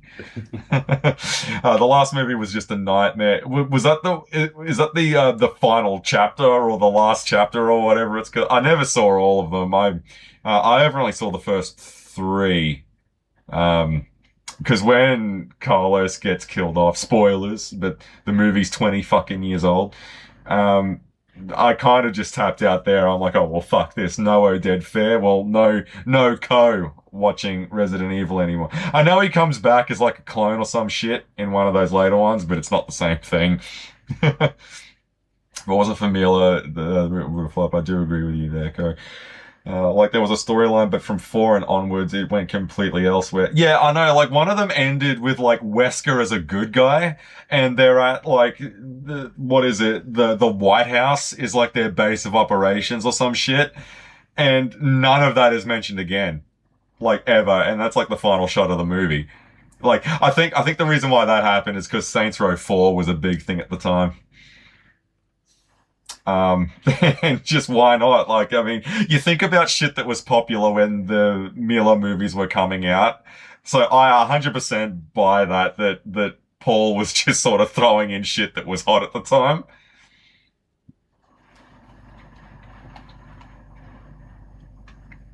I did enjoy 2 more. Yeah, I think that was Apocalypse, was it? Yeah, Resident Evil Apocalypse. I think the second one is like, I mean, because I mean, Michelle Rodriguez she has been such a fucking hard actress for me to like. Like everything that she's in, she's turned up to 11 all the time, just perpetually pissed off at everything around her. That character of Rain, fucking get away from me. I really did not like Michelle in that first movie. I reckon Apocalypse though. Apocalypse is just, and Jared Harris is in there as well.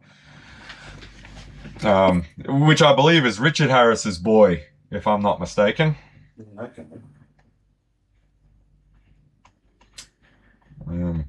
See, now we're fucking this is where we become a talk show. We start talking about the Paul Anderson movies. I think Apocalypse is a much, much better film.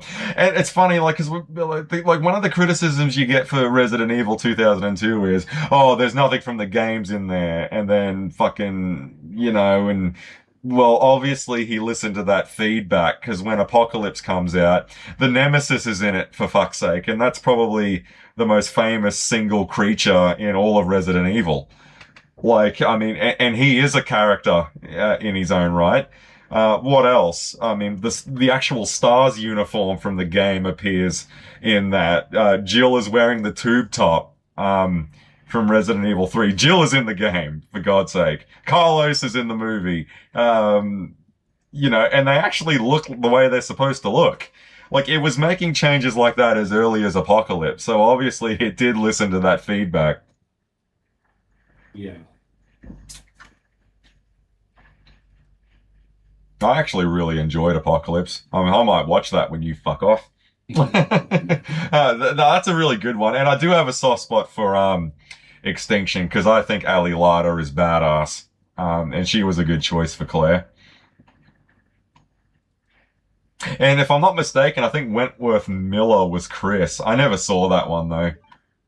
Because they resisted the urge to use Chris for the longest time. Like, I mean, obviously you get your Leons and your Chris's and your Barrys and all that kind of stuff. I wasn't expecting the first male character to be adapted to be Carlos. Because he's not even a selectable character. In the original Resident Evil 3, at least. I don't know in the remake if they've changed that. But Jill, gets knocked down for quite a bit, and then you get to take over as Carlos. So I was quite shocked that Paul went with Carlos first, but I'm glad that he did. See, now I need to get back to the parking garage, but can I do it from the main? Because like there's no indication that I can do it from there. Do I have to take some fucking MacGyver way to get back there? I hope not. And if I do, what side of the precinct is it on?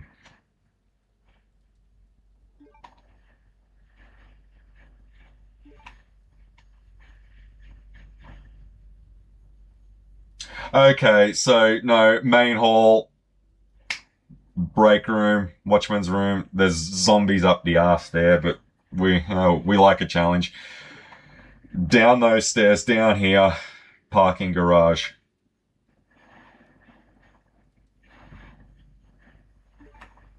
That's where we need to go. Isn't the anime more game-based? I think the actual zombies. Is there a Resident Evil anime? If there is, I don't know much about it. Yeah, I think it was a computer-generated one from memory. Hang on, let me just look this up real quick. Was that the Netflix one?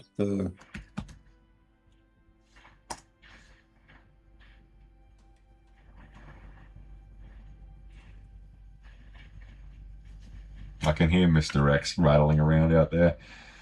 Well, yeah, we've got this Infinite Darkness and a few other things going around. Degenerate. I never watched any of the animated movies, and someone's like, "Oh, they ruined Leon's character." Well, Leon doesn't really have much of a character, guys. What's the old? You go to Microsoft Clip Art, badass special agent, zombie killer, cool haircut. And you get Leon, like no assembly required. Like there is nothing to this guy. I thought there was a bit more going on with Chris. I think Chris had a bit more meat on the bones than Leon did. Link indeed. I can't remember if there were movies or series, and then Netflix brought one out as well.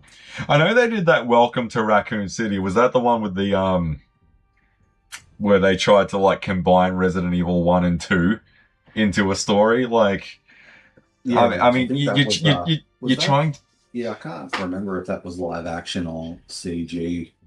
It was but it flopped either way, and that was that sort of weird phenomenon we talked about with the Transformers films. The Paul W.S. Anderson ones have done better than sort of these later incarnations that have tried to be a bit more faithful to the games, whereas it's the sort of same phenomenon that happened with the Transformers films. The Michael Bay ones, who are not faithful at all to it, have done better than the later ones that have tried to. So, and it's something that the fan bases need to have a reckoning on. You know, the going 100% faithful, or even sort of 50, 60, 70% faithful is probably isn't the way to go. You should have done what Mm. Maybe Paul W.S. Anderson had the right idea. Because I don't think, any sort of Resident Evil incarnations, I don't think they're going to have, what, 7 or 8 films under their belt. But yeah, but having said that, like I said, earlier, this new one has has gotten some sort of early positive buzz. It's very, intense and sort of white knuckle, and yeah, I'm really intrigued. But I did sort of pause a little bit because it doesn't seem to be, yeah, they're going to be original characters. I think it's just going to be sort of a couple of randoms in amongst the sort of mythology, the events of the first 1 or 2 games. So yeah, I'm intrigued to see how he's tackled this.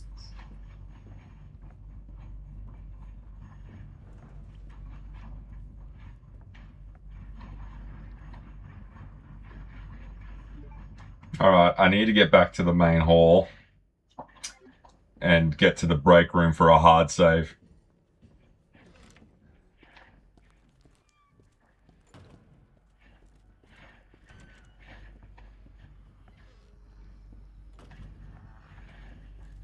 Yeah, there is one criticism though about Apocalypse that I do agree with, that does sort of annoy me a little bit. And it was talking about, he's in here.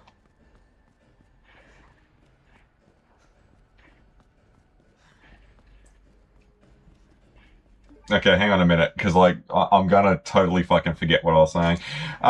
There was one criticism that I do find quite valid though, and that was, I mean, so people finally get Jill in a movie with Resident Evil Apocalypse, and there's one scene in particular. It was the fight between fans arguing if Paul, is making Alice like this fucking superwoman character at the expense of the other women from Resident Evil. Um, and I didn't quite buy what they were fighting about to begin with until someone gave me the example of what they were talking about. Um, because when I think about Jill in the Apocalypse movie, like, what are you talking about? Like, she gets the call on the police scanner, all off-duty people come in.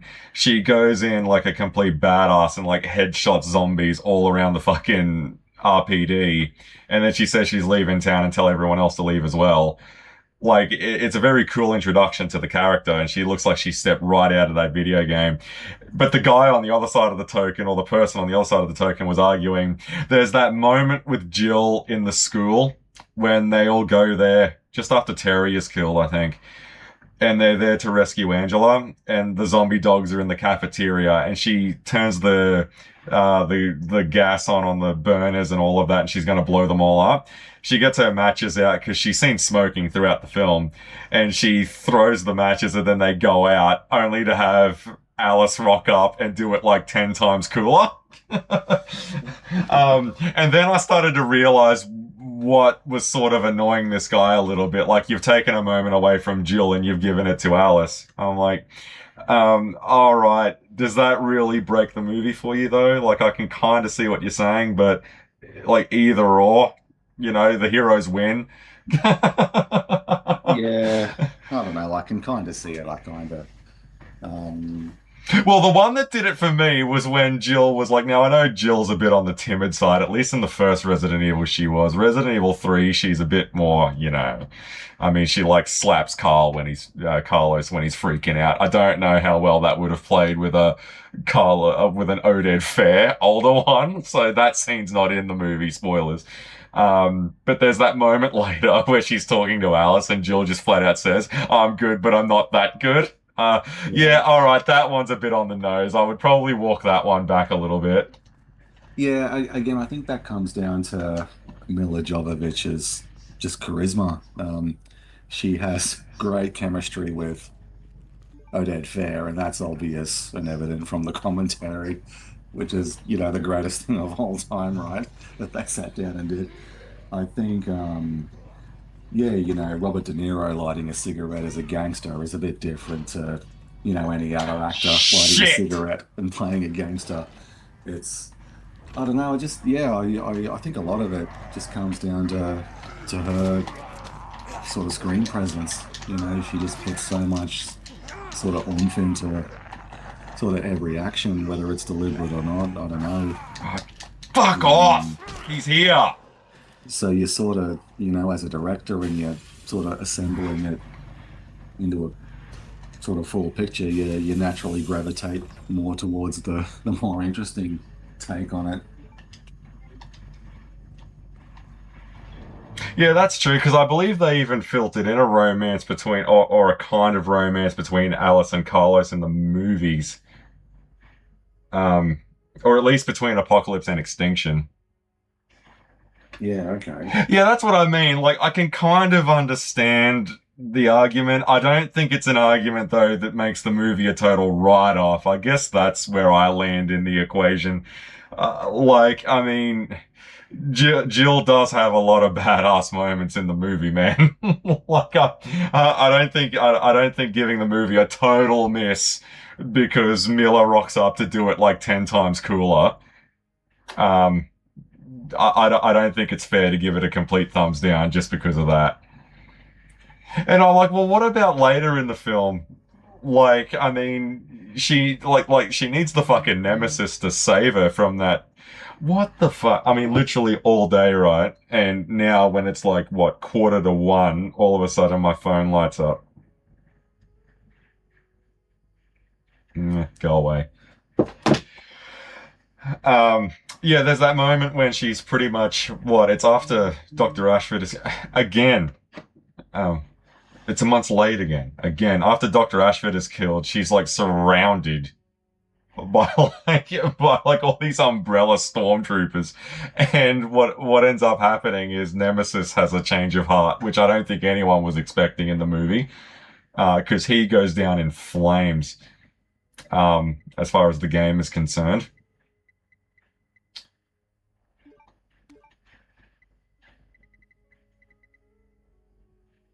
I honestly wouldn't mind as much if they just said they didn't like her. Because I think a lot of the complaints really do boil down to that.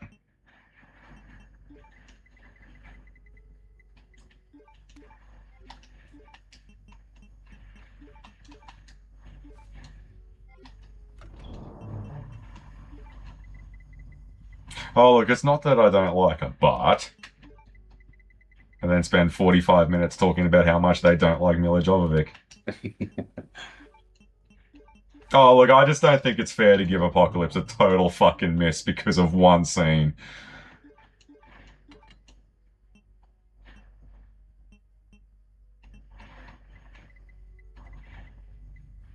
Like, what's the other one that they do? Like, the massive video essays you see on YouTube about why Alice is not a great character.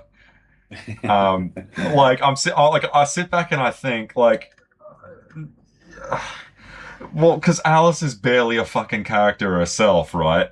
Like, I mean, I don't think it's trying to do much of anything with it other than be a name. Um, I just find it interesting that they sit down and they talk about all this sort of stuff and just fucking, all right. It can't bother you that much if you made a 45 fucking minute long YouTube video talking about it. Like, I don't think I could do that about something that really annoyed me. Yeah, well, I mean, it's what Shakespeare, isn't it? Sound and fury signifying nothing. And it's sort of a weird thing to sort of get your head around because you've got those guys for life. The guys that, hate watching, sadly is a thing. So Yeah, yeah. studios won't go out of their way to appeal to them because they know they've got them anyway. It's sort of like I bought a toy of It the doesn't energy bother them. the electric blue Superman in the mid to late 90s. DC tried to sort of radical reinvention of Superman and turned him into this blue energy being, and Yeah, he's like this cosmic force. yeah, Yeah, yeah, yeah. um, and fans hated it, and they're getting. But back in the day, like the internet was a thing back then, but not everyone had it. So it took a while for sort of feedback to sort of get back to them. And in the meantime, they split him off and had a red energy being. So, and like, I love how it's not only are we not going to give you back what you want, we're We're going to gonna give double, you double, more of what you yeah, hate. yeah, here's double of Yeah. what you hate. I love that. So, See, because like I can't help but think Paul Anderson is a bloke like that. Because like in one of the Resident Evils, there's like 5 fucking Millers on screen, like she's been cloned, and there's like 5 of them running around doing badass shit. Like I can't help but think that he did that just as a jab for those guys. Because because I can't like I know hate watching is a thing. I'll never be able to wrap my fucking head around that. Like, I mean, I could probably watch all of those Resident Evil movies, right? Like, and I don't think at the end of any of them I'll ever be able to say I was not entertained. yeah. Like at some point, you know? Yeah, well, that's one of the reasons they've had the success they've had. They've because they appeal to casual viewers. It's and anyone who makes a 40 to a 4 hour long video dissecting something is not a casual viewer. So it's sort of like I understand the approach that they're sort of coming from. On the one hand, you got these people that live and breathe it, and they some of them get it, a lot of them don't, but they don't understand if you don't make it accessible to like 90, even 95% of people who go to see like the Legend of Zelda movie that's coming out, 90 that like these hardcore fans have to get their head around the fact that 95% of people who go to check this movie out will not have played a Zelda game. And not to mention, they probably don't even know that Zelda is a fucking video game Yes, yeah, series, you know? exactly right, yeah. So we have to look at it through that sort of prism, you know.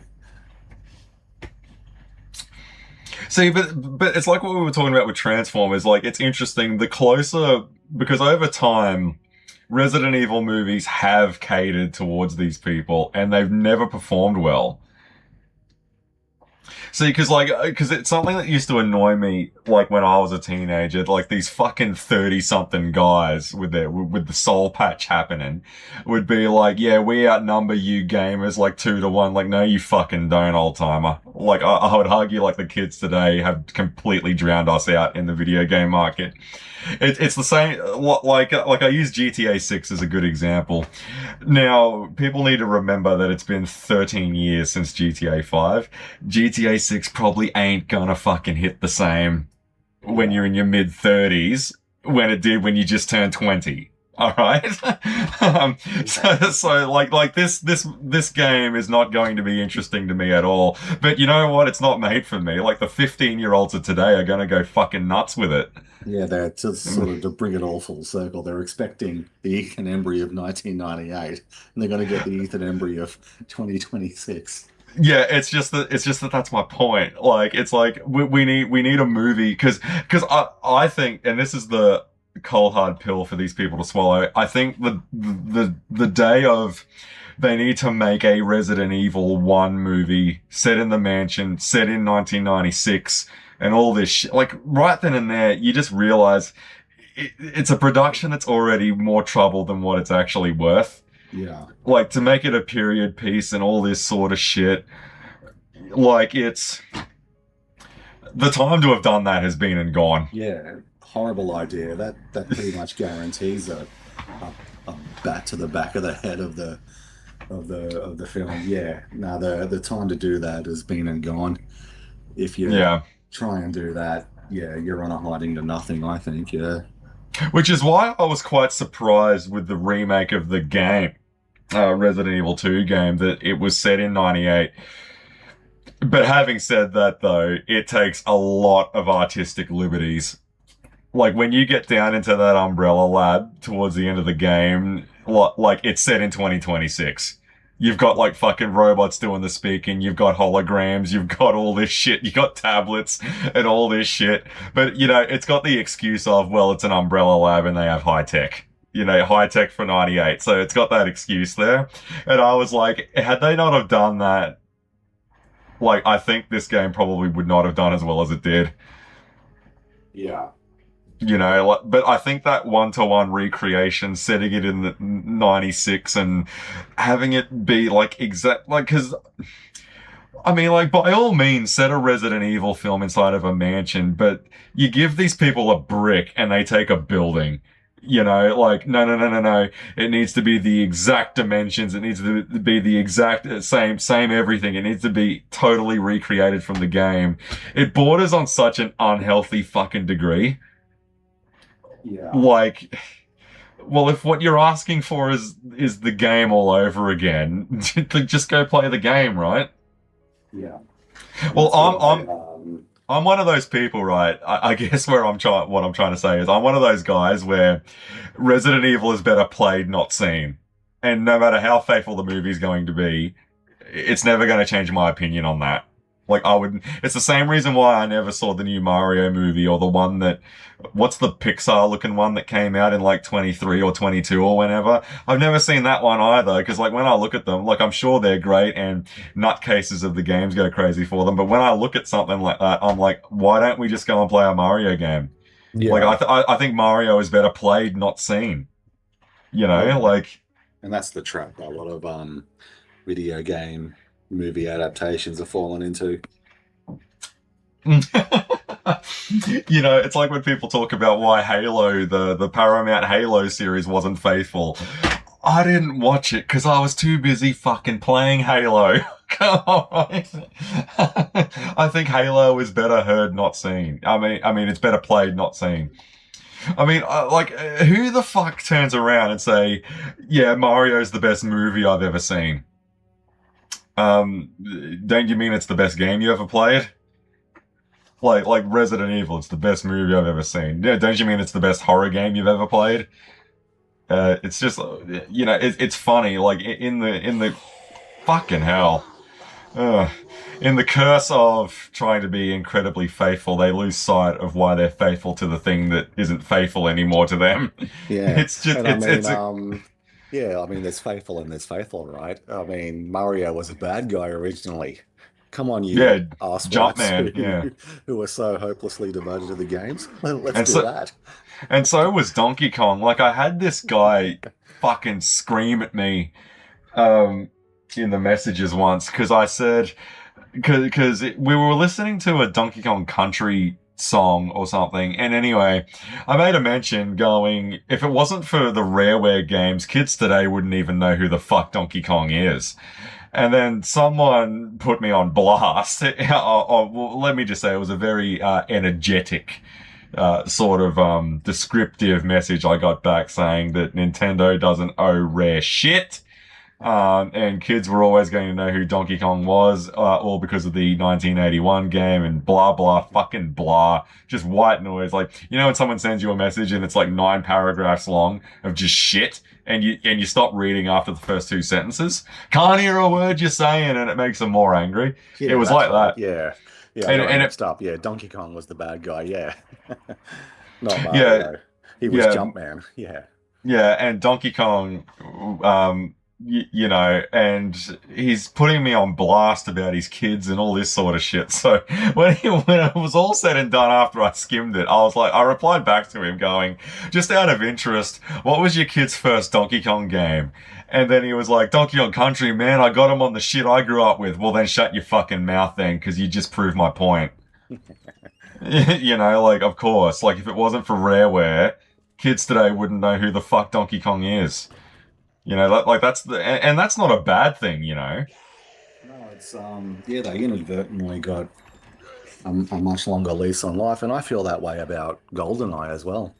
I don't think Yeah. James Bond would be the force he was in films if not for that game. So in a completely different medium, in a video game tie-in 2 years after the film came out, it was so groundbreaking. It's like I'd seen James Bond films before that game, but that game turned me into a James Bond fan for life. And I dare say that's the case for a lot of people. Like I think I really don't think James Bond would be the force he was for the next couple of decades if it wasn't for that video game. That video game, Coincidentally, another Rareware game. yeah, that Again, introduced, again, proving my point. yeah, that introduced the world of Bond to a whole new generation of fans who then discovered the films and rediscovered the films and stuck with the character All right, going how are we forward. going to do this?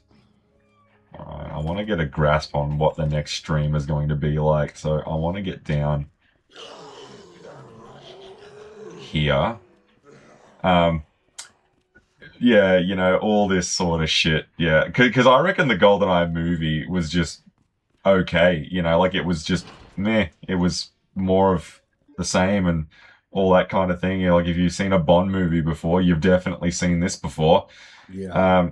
But they don't want to have that chat, man. We don't chat.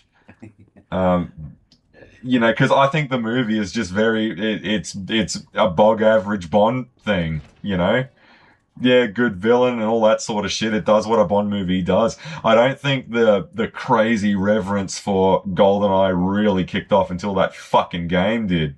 Yeah. Yeah, and it sort of set the tone for the character going forward. It sort of revitalized the character. Yeah, yeah, really yeah, it's such a, you know, groundbreaking sort of game. But yeah, I can sort of speak for myself. I wouldn't be a fan of the character if it wasn't for that game. But because that game makes you invested. You could sort of watch the old Connery and Roger Moore ones and think, but that game sort of, you know, gets you invested in it and yeah, to stick with the character from that point forward. Yeah. But no, we need another Bond game made just like that. Do we? I always like asking these hardcore guys that sort of question, right? Like when they say we need it to be like this, and then just ask them the simple question of like, do we though? Like, and then they just start stuttering and umming and ahhing about it. Like, I mean, do we really? I mean, Yeah, well, it's like what we've talked about, yeah, things like Watchmen and that, you know, because it was so groundbreaking, we learned wrong lessons from it. Like the lesson from GoldenEye was like it proved that consoles can match it with PCs in terms of first-person shooters. And you know, it was funny because you know PCs, which have you know much bigger and better resources and hardware and things like that, were stealing ideas from a console to sort of set the tone for their games going forward. So rather than a hundred GoldenEye knockoffs going forward. I just like asking these guys, is that really what we need? And I just like hearing them sort of try to sweat out an answer.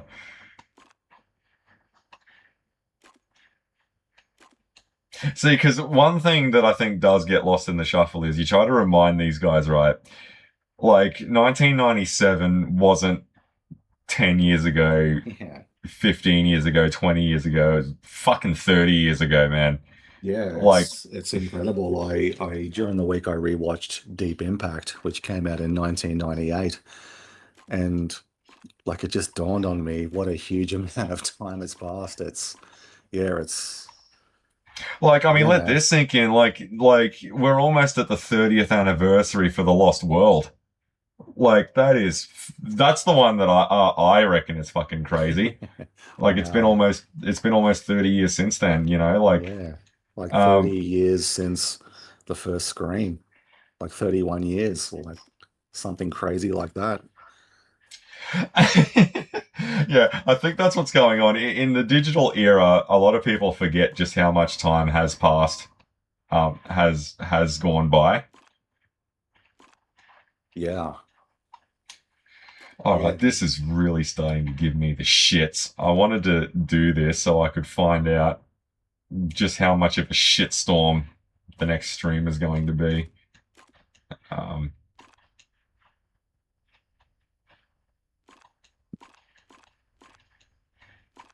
yeah, yeah. Actually, this year marks the 30th anniversary of Scream. yeah. 1996. Wow.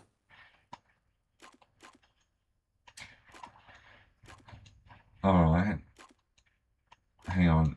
This is really beginning to fuck me around.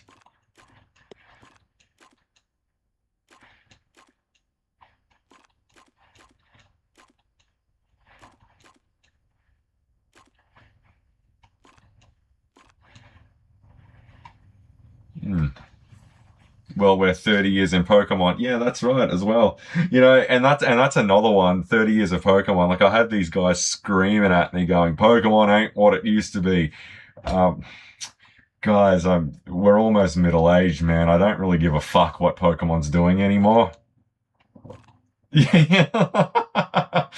Yeah. Like, I mean, having scratch off breakfast cereal temporary tattoos of Lugia or Elekid, or anything like that, I don't really care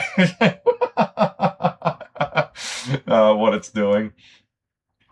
It's like what's going on with the Masters of the Universe at the moment, man. Oh man, we're back, baby, and all this kind of shit. But like, I'm gonna follow MiracleMan's lead with that movie, and honestly, if nothing but 40-year-old dudes turn up at that, that's proven everything we've talked about. Fucking hell. Yeah. Well, I'm optimistic because the tone and nature of the trailers is really fun and energetic and creative, and they've done such a stellar job with uh, the movie versions of the characters. I was talking to a friend of mine going through the first trailer. I haven't seen the second one yet, but I've seen the first one a lot of times, and I don't think there's a bad design amongst them. Like even in sort of the background characters in some of those shots, they've done just such a stellar job of sort of updating them for the 21st century. So I'm sort of optimistic and hopeful, but I'm also wary because I got burned on Dark Fate um, in 2019 because it felt hollow, and I knew that. Like I need to learn to trust my Yeah, instincts more.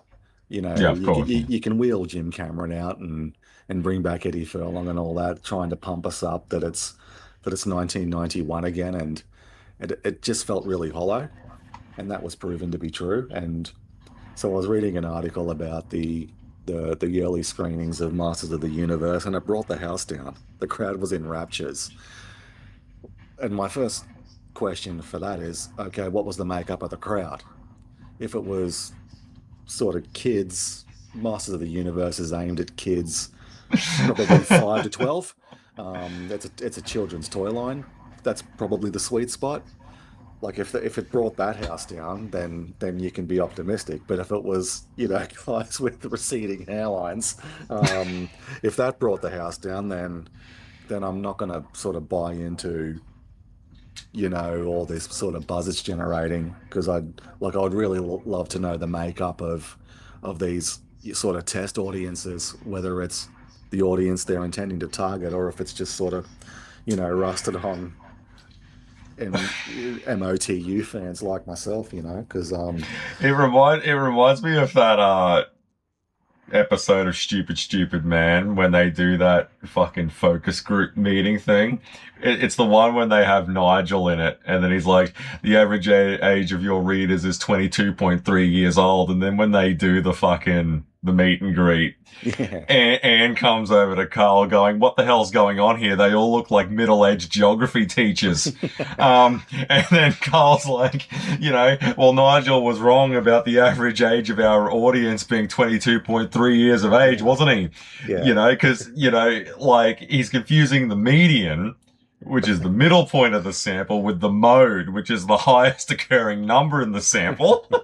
Like, That's right. he totally fucking missed the target market. Yes.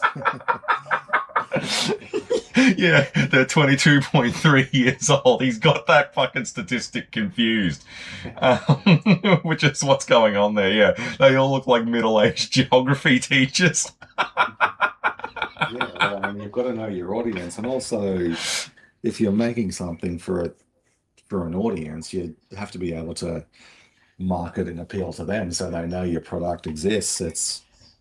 Yeah, it'll be interesting. I don't know if I, it'll be good, I, but it'll be interesting. I wonder. Yeah, I know. And all of this, because that's the thing that's doing my head in the most. Like, okay, what do we do next? There's going to be a Thundercats movie next. Like, why?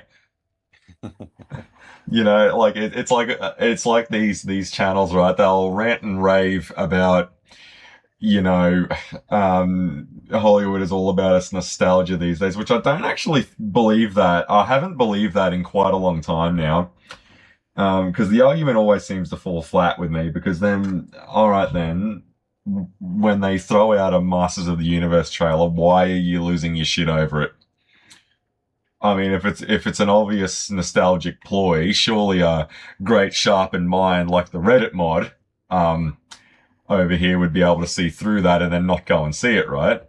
But then the same guy that said it's a nostalgia trap makes a comment screaming about, I knew this was going to be a hit the second I saw Battle Cat in the MGM logo. Um, Yeah, I haven't seen that make yet. I'll have make to make a note of make that. it make fucking sense. Yeah, it's in the second trailer. Sorry to ruin that for you, but the MGM logo, Battle Cat's in it. Oh, that's Um, funny. and a guy, like, he said it was a nostalgia trap, and then he immediately followed it up with, I knew this was going to be a banger the second they did that. Battle Cat in the MGM logo, and I'm just going, fucking hell. See, this is why we can't have nice things. Yeah, I Um, remember that old episode of The Ferals. Remember when they did Radis in the MGM logo? yeah, Radis. Yeah, that was funny. Yeah, so Battle Cat's there, and I mean, I'm like, you were giving me this massive fucking lecture about it's all bullshit, it's all nostalgia. There's no new original ideas, and you're literally losing your shit over a palette swap of the MGM logo. Uh, Oh, I love I mean, it. I don't know. Like, there's no winning with these people, man. Yeah. I just want to see what happens here because I'll have to play back through this. Bitch. Yeah, that's right. Let her have it. Well, the guy's dead now anyway. Um, blah, blah, blah, blah, blah. When you hear this in the city.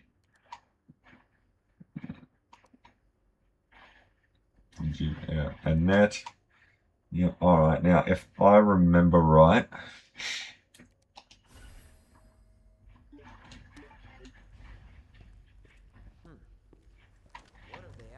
we should have another. Yeah, it's Battle Cat. Whoa, shit.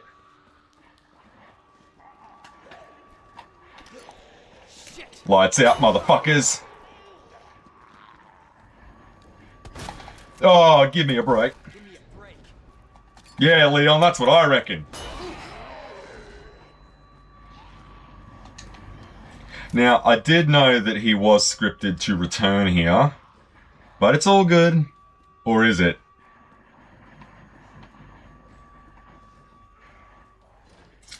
Oh, fucking hell, I'm cornered. Yeah, alright, well, that's gonna do it for tonight anyway, because,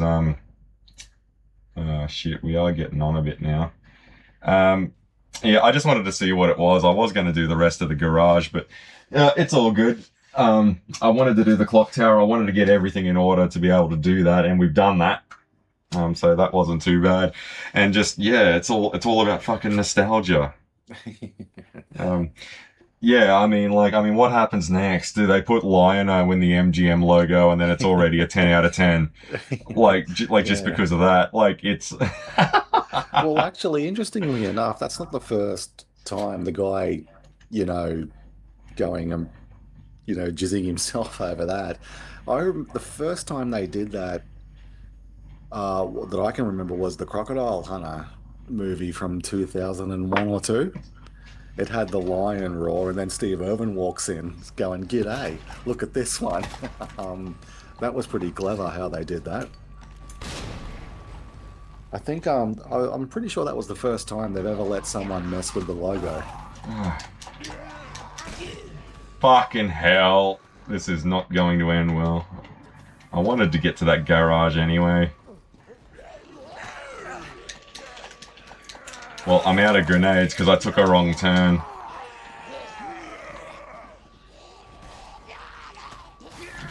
Nah, we're not going to make it, but... because I fucked up that turn.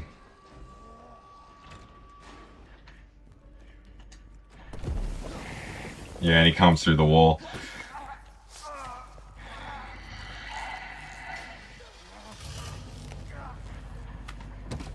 Actually, we might be able to see what's next. Yeah, the Crocodile Hunter one, yeah.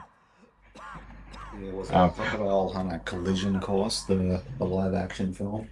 I think it might have been. Yeah, I think that was the first time ever MGM altered the logo where the lion roars and he just walks into the shot going, "G'day, look at this species we've got here."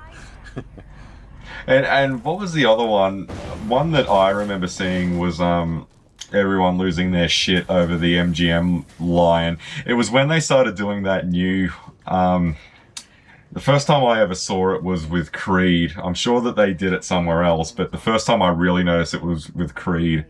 When I saw that, is that the MGM logo is revealed by the lion's eye, and then it zooms out like a throwback to Eye of the Tiger.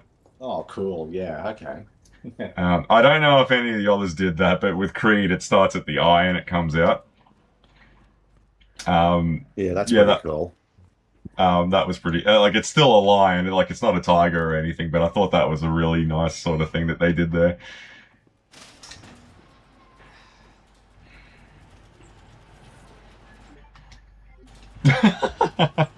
Actually, that was really cool. But yeah, I'm cool with that. And, like, what was it? The other one that I really like is the Dwayne Johnson Doom movie where the Universal logo is it's Mars. Yeah, okay. Yeah, that's pretty cool. And let's not forget the 2017 Mummy movie, how it's literally called Dark Universal. You're overstepping your bounds a little bit, but okay. Yeah, I remember the Waterworld one. It shows the logo and then all the continents get submerged in water. That was another one I remember. Has there been any movement on that series with Waterworld? Like, I'd much rather see a Waterworld series about the Great Deluge than a fucking Jurassic Park series. Yeah, I'm not too sure. I'd have to look it up, but I mean, because that will really fucking, because that is a very good world that wasn't fully explored. And I mean, the production being what it is now, like, you wouldn't have to set shit, like, you wouldn't have to actually film on water anymore to realize a lot of that stuff. yeah, it's certainly finding more and more fans as the years go by. Waterworld. There's also a really good documentary called The Odyssey about just what a up and down crazy sort of process it was to make the film. But yeah, you're definitely right. It would be much easier to do it today. And I think it shows we're getting a little bit more enlightened and a little bit more understanding. Because yeah, the Waterworld, it's sort of in the realm of beast machines now. It's not an automatic fucking hate slaughterhouse trolling through the comments. It's sort of drifting towards 50-50, if not swinging over the needle into the green now, into the positive, because people sort of appreciate the fact that they swung for the fences and tried to do something different.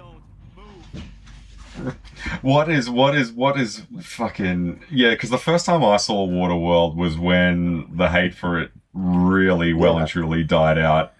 So I was able to see it with a sober mind. Yeah. And with the exception of a few things, like with Dennis Hopper and all of that, I actually didn't mind it. Yeah, it's Um, surprisingly solid, which was sort of got lost in the shuffle back in the day.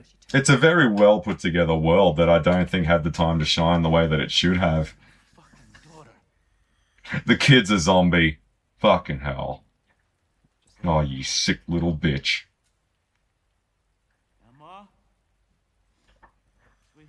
She's a zombie, right?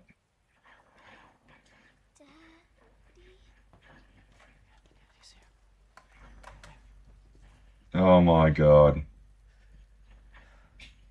This is like the priest feeding his zombified sister in Resident Evil Apocalypse. This is fucked up. They did to us. You're a cop. You're supposed to know something. How did this happen? Shoot her, for God's sake. Shoot her! She was.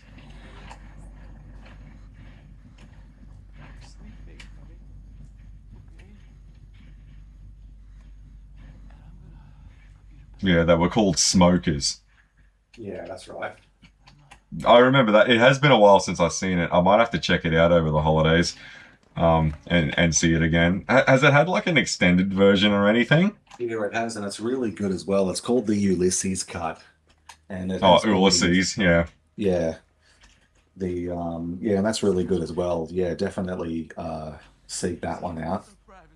It's I could be wrong, but I think it began life as a fan cut that sort of became official, and it's had an official release. Something crazy like that. I don't remember the particulars off the top of my head at this time of night, but yeah, it began life as like a fan project that sort of took on a life of its own. The Ulysses cut is sort of fleshes out the world a little bit more and makes the story a bit more solidified. Yeah.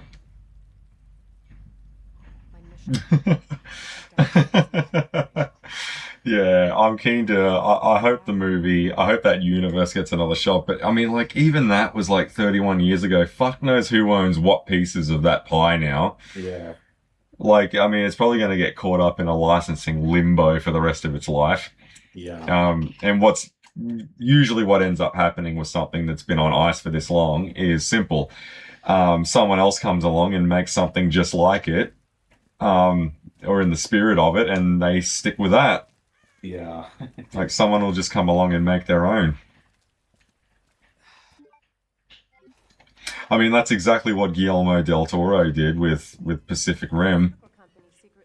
Yeah, it's generally what happens because Waterworld puts me in the mind of that novel Flood by Stephen Baxter, which is pretty much the sort of same story. And I'll never forget the ending of that book about how, years and decades go by and the waters keep rising and the final chapter is the summit of Everest being submerged and the people who remember the world the way it was in dry land, who are much older now, are sort of gathering around to see it, and the kids don't care. The kids who were born in the world and the children, they're just sort of playing and splashing around and don't care. But it's only the older generations that understand what a significant moment that is as the top of Everest finally goes under.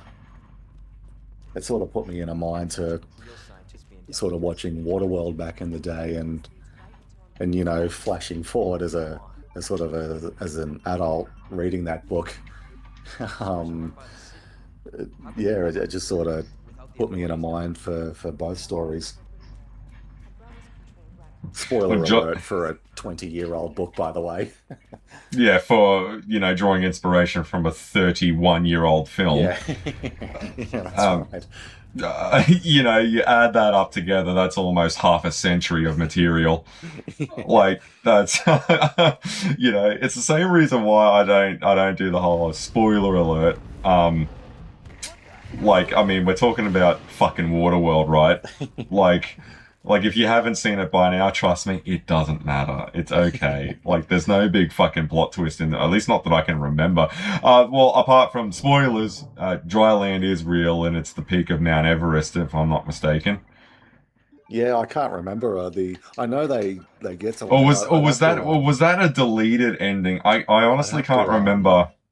yeah, I'd have to go back and watch it again because yeah, I have not seen it in a long, long time. It's Yeah. but I like Kevin Costner and I just like his ambition. Like he swung for the fences and he's done that a lot, over the years and his career. He gets a lot of hate, but I really like Kevin Costner since I saw him in The Bodyguard. And Did I ever tell you my favorite Kevin Costner story goes to the time he called up Spielberg during the filming of Waterworld? Because I mean, it's such a pain in the ass for consistency. I mean, you got cloud coverage yeah, and all that sort of thing. So to keep the continuity of your film right, like you've got like one shot at every fucking scene, and then that's it. So he called up Spielberg, obviously because he filmed Jaws, yeah, and he did it 20 years ago without any of the resources that they got today. And he asked him, "Look, Steve, when you went and shot on film, when you shot your film out on the open water, what advice can you give us so Waterworld turns out the best it can?" And then Steven said back to him, "Don't." yeah, And he said, "I will never film on water ever again for the yeah, rest of my life." Like, and that was the only advice he gave them. Just don't yeah, do it if you. yeah. True to his word, he's kept that promise. Yeah, Whoa, shit! What the fuck are you supposed to do there? Jesus Christ! Um, you are dead. No shit.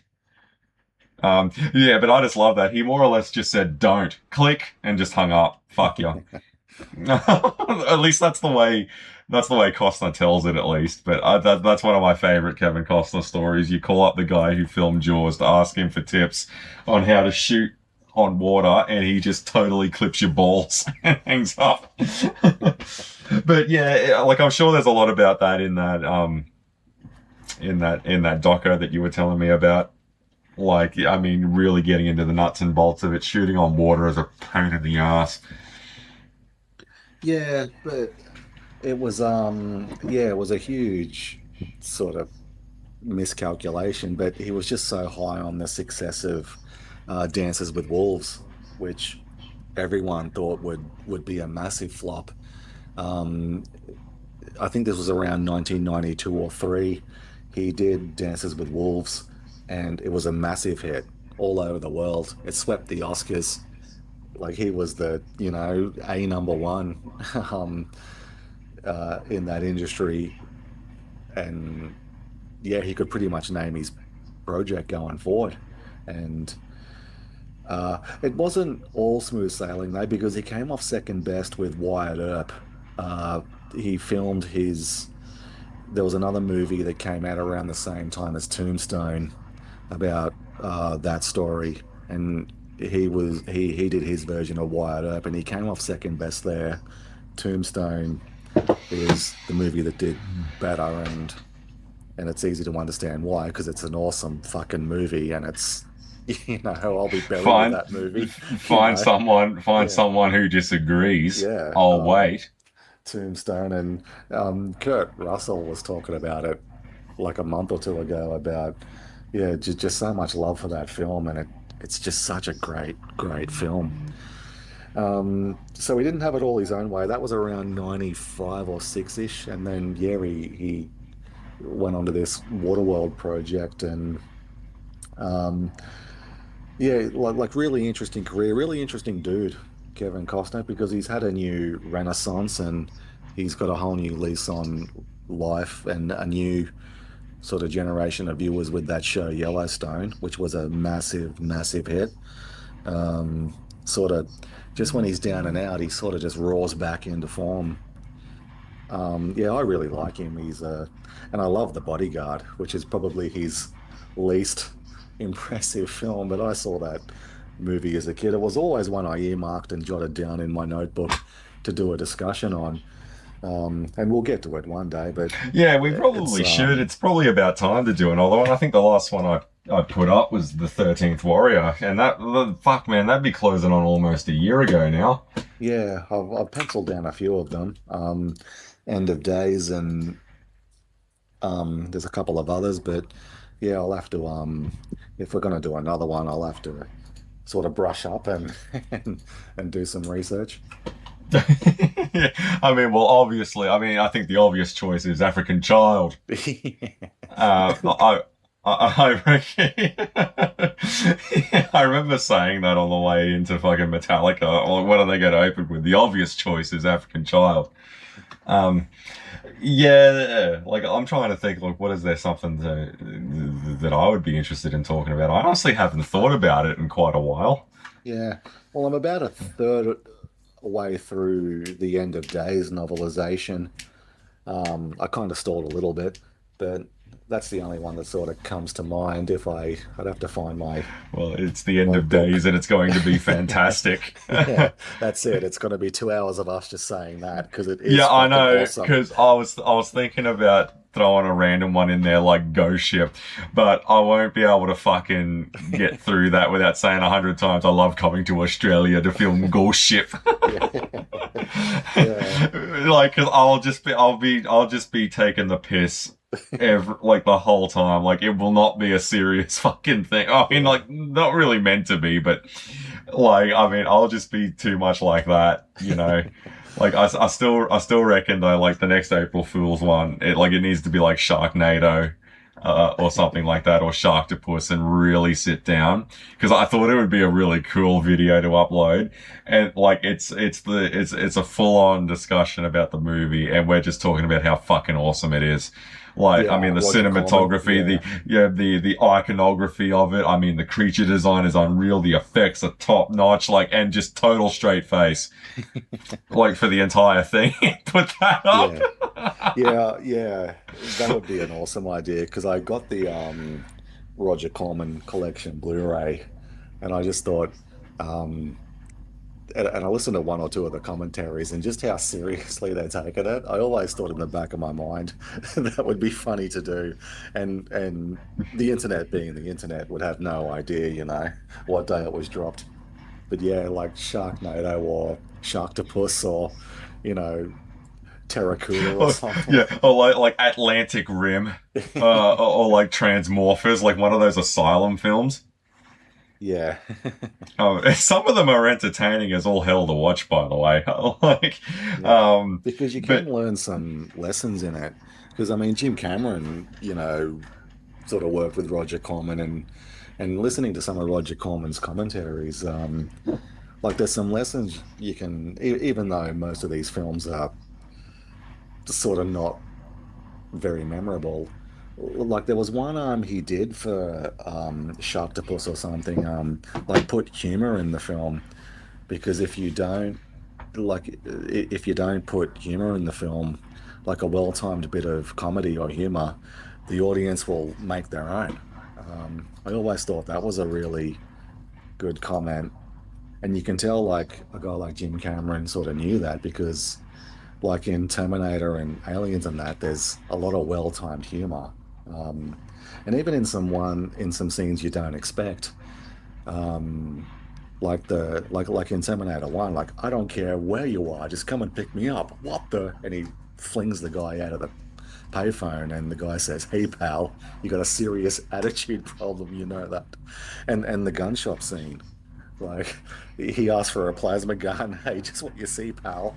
I Um, always thought the bit of comedy in that gun shop scene that always cracked me up was the fact that the guy at the counter is total, like the store owner is totally unfazed at the fact that this fucking gorilla of a yeah, man asked for a laser gun. yeah, But he's more interested in closing the sale. yeah, Like, he's not paying any attention to any of the shit that's going on. Like, he is literally moments away from getting murdered by this guy, and he doesn't see it coming. yeah. He's just like, fantastic, I can close early today. Like, I love that. he actually says that. Yeah, Like, like he's not paying any attention to the surroundings or the attitude from this thing. It yeah, asks the most bizarre fucking question, but he's only concerned with the sale. yeah. I Could not give absolutely a love that. fuck about anything else. Yeah, yeah. That is just absolute gold. It's always someone said something once. That's what makes the first two Terminators so good. Like everyone he encounters is having their best day or their worst day. And you sort of, I don't know if it's a one-to-one rule, but like you look at that guy who can't believe he's luck. This guy's buying all these guns, and it cuts back to Sarah, who's having a shitty day at work, like rushed off her feet. The restaurant's packed, shitty customers. And then it cuts back to him, and like, yeah, I can close early today. It's like the guy in the phone booth who can't get a lift home, and well, like it was like Silverman can't believe his luck. Like he thinks he can make a career out of Reese. So I always thought there was something to that comment. Like everyone the Terminator meets is having their best day or their worst day. Like directly or indirectly Yeah, influences is either living the dream or yeah, going through like Sarah, like the date that flakes on her. yeah, yeah. You Just know, that the day couldn't get any worse, right? yeah, the guy she was meant to go and see to get piped down is like, oh, better offer came up, and fucking doesn't call her back. Like, but what I love the most is that that call was left on the answering machine like hours in advance. So like he Yeah, was already committed to not going long before she knocked off from work. yeah, yeah. They forgot to play it when they got home, and believe it or not, that's Jim Cameron's voice. I was thinking about this the other day because I love that. One of my favorite shots in a Jim Cameron movie was in True Lies, when they're driving and they've got the entire fucking squad monitoring Helen, and she's with Simon. And I just love the shot of I love the shot of Condor just Yeah, flying up the freeway. Like it's like just vertically comes up. We have the ball. yeah, that was awesome. Like the way the helicopter just enters the shot, like it was just idling underneath the freeway. Is what it implies. Yeah, got a pretty good lock up on infrared, and oh yeah, she's definitely got her head in the guy's lap. All right, Yahoo. Yeah, And love I that think scene. I think that's Jim Cameron as well. Yes, That says that stupid shit. But yeah, he's got like the most punchable sounding voice yeah, in the world. Like he just sounds like the type of guy who would honestly drop the message of, yeah, I've had no intention of going out with you tonight yeah, when the sun is still up. yeah. You It was know, like great. he's not the type of guy to leave it to the last minute. No, no, he'll do that now and totally fuck your evening, so you got nothing to look forward to. Yeah. That's why I always love the theory that that's John's dad. Yeah, yeah, I love that. Yeah, that's what I reckon at least. But I might just wrap up this stream now. I'll just be like, well, no, man, we made some awesome progress as always. And always an interesting sort of chat. And because if we're going to be talking about Condor, it might get a little too X-rated. But no, awesome chat, and I appreciate Zombie coming by, and Metin, always a treat. Just make sure you stay out of trouble, and definitely don't do anything that I would do, because I never learn. I'm hoping that you can. All right, so next stream, yeah, we'll definitely be picking up. We got a giant alligator to look forward to, or I reckon crocodile sounds way more badass. Saltwater crocodile, man, for the win. I don't do this alligator shit, but definitely looking forward to that one on the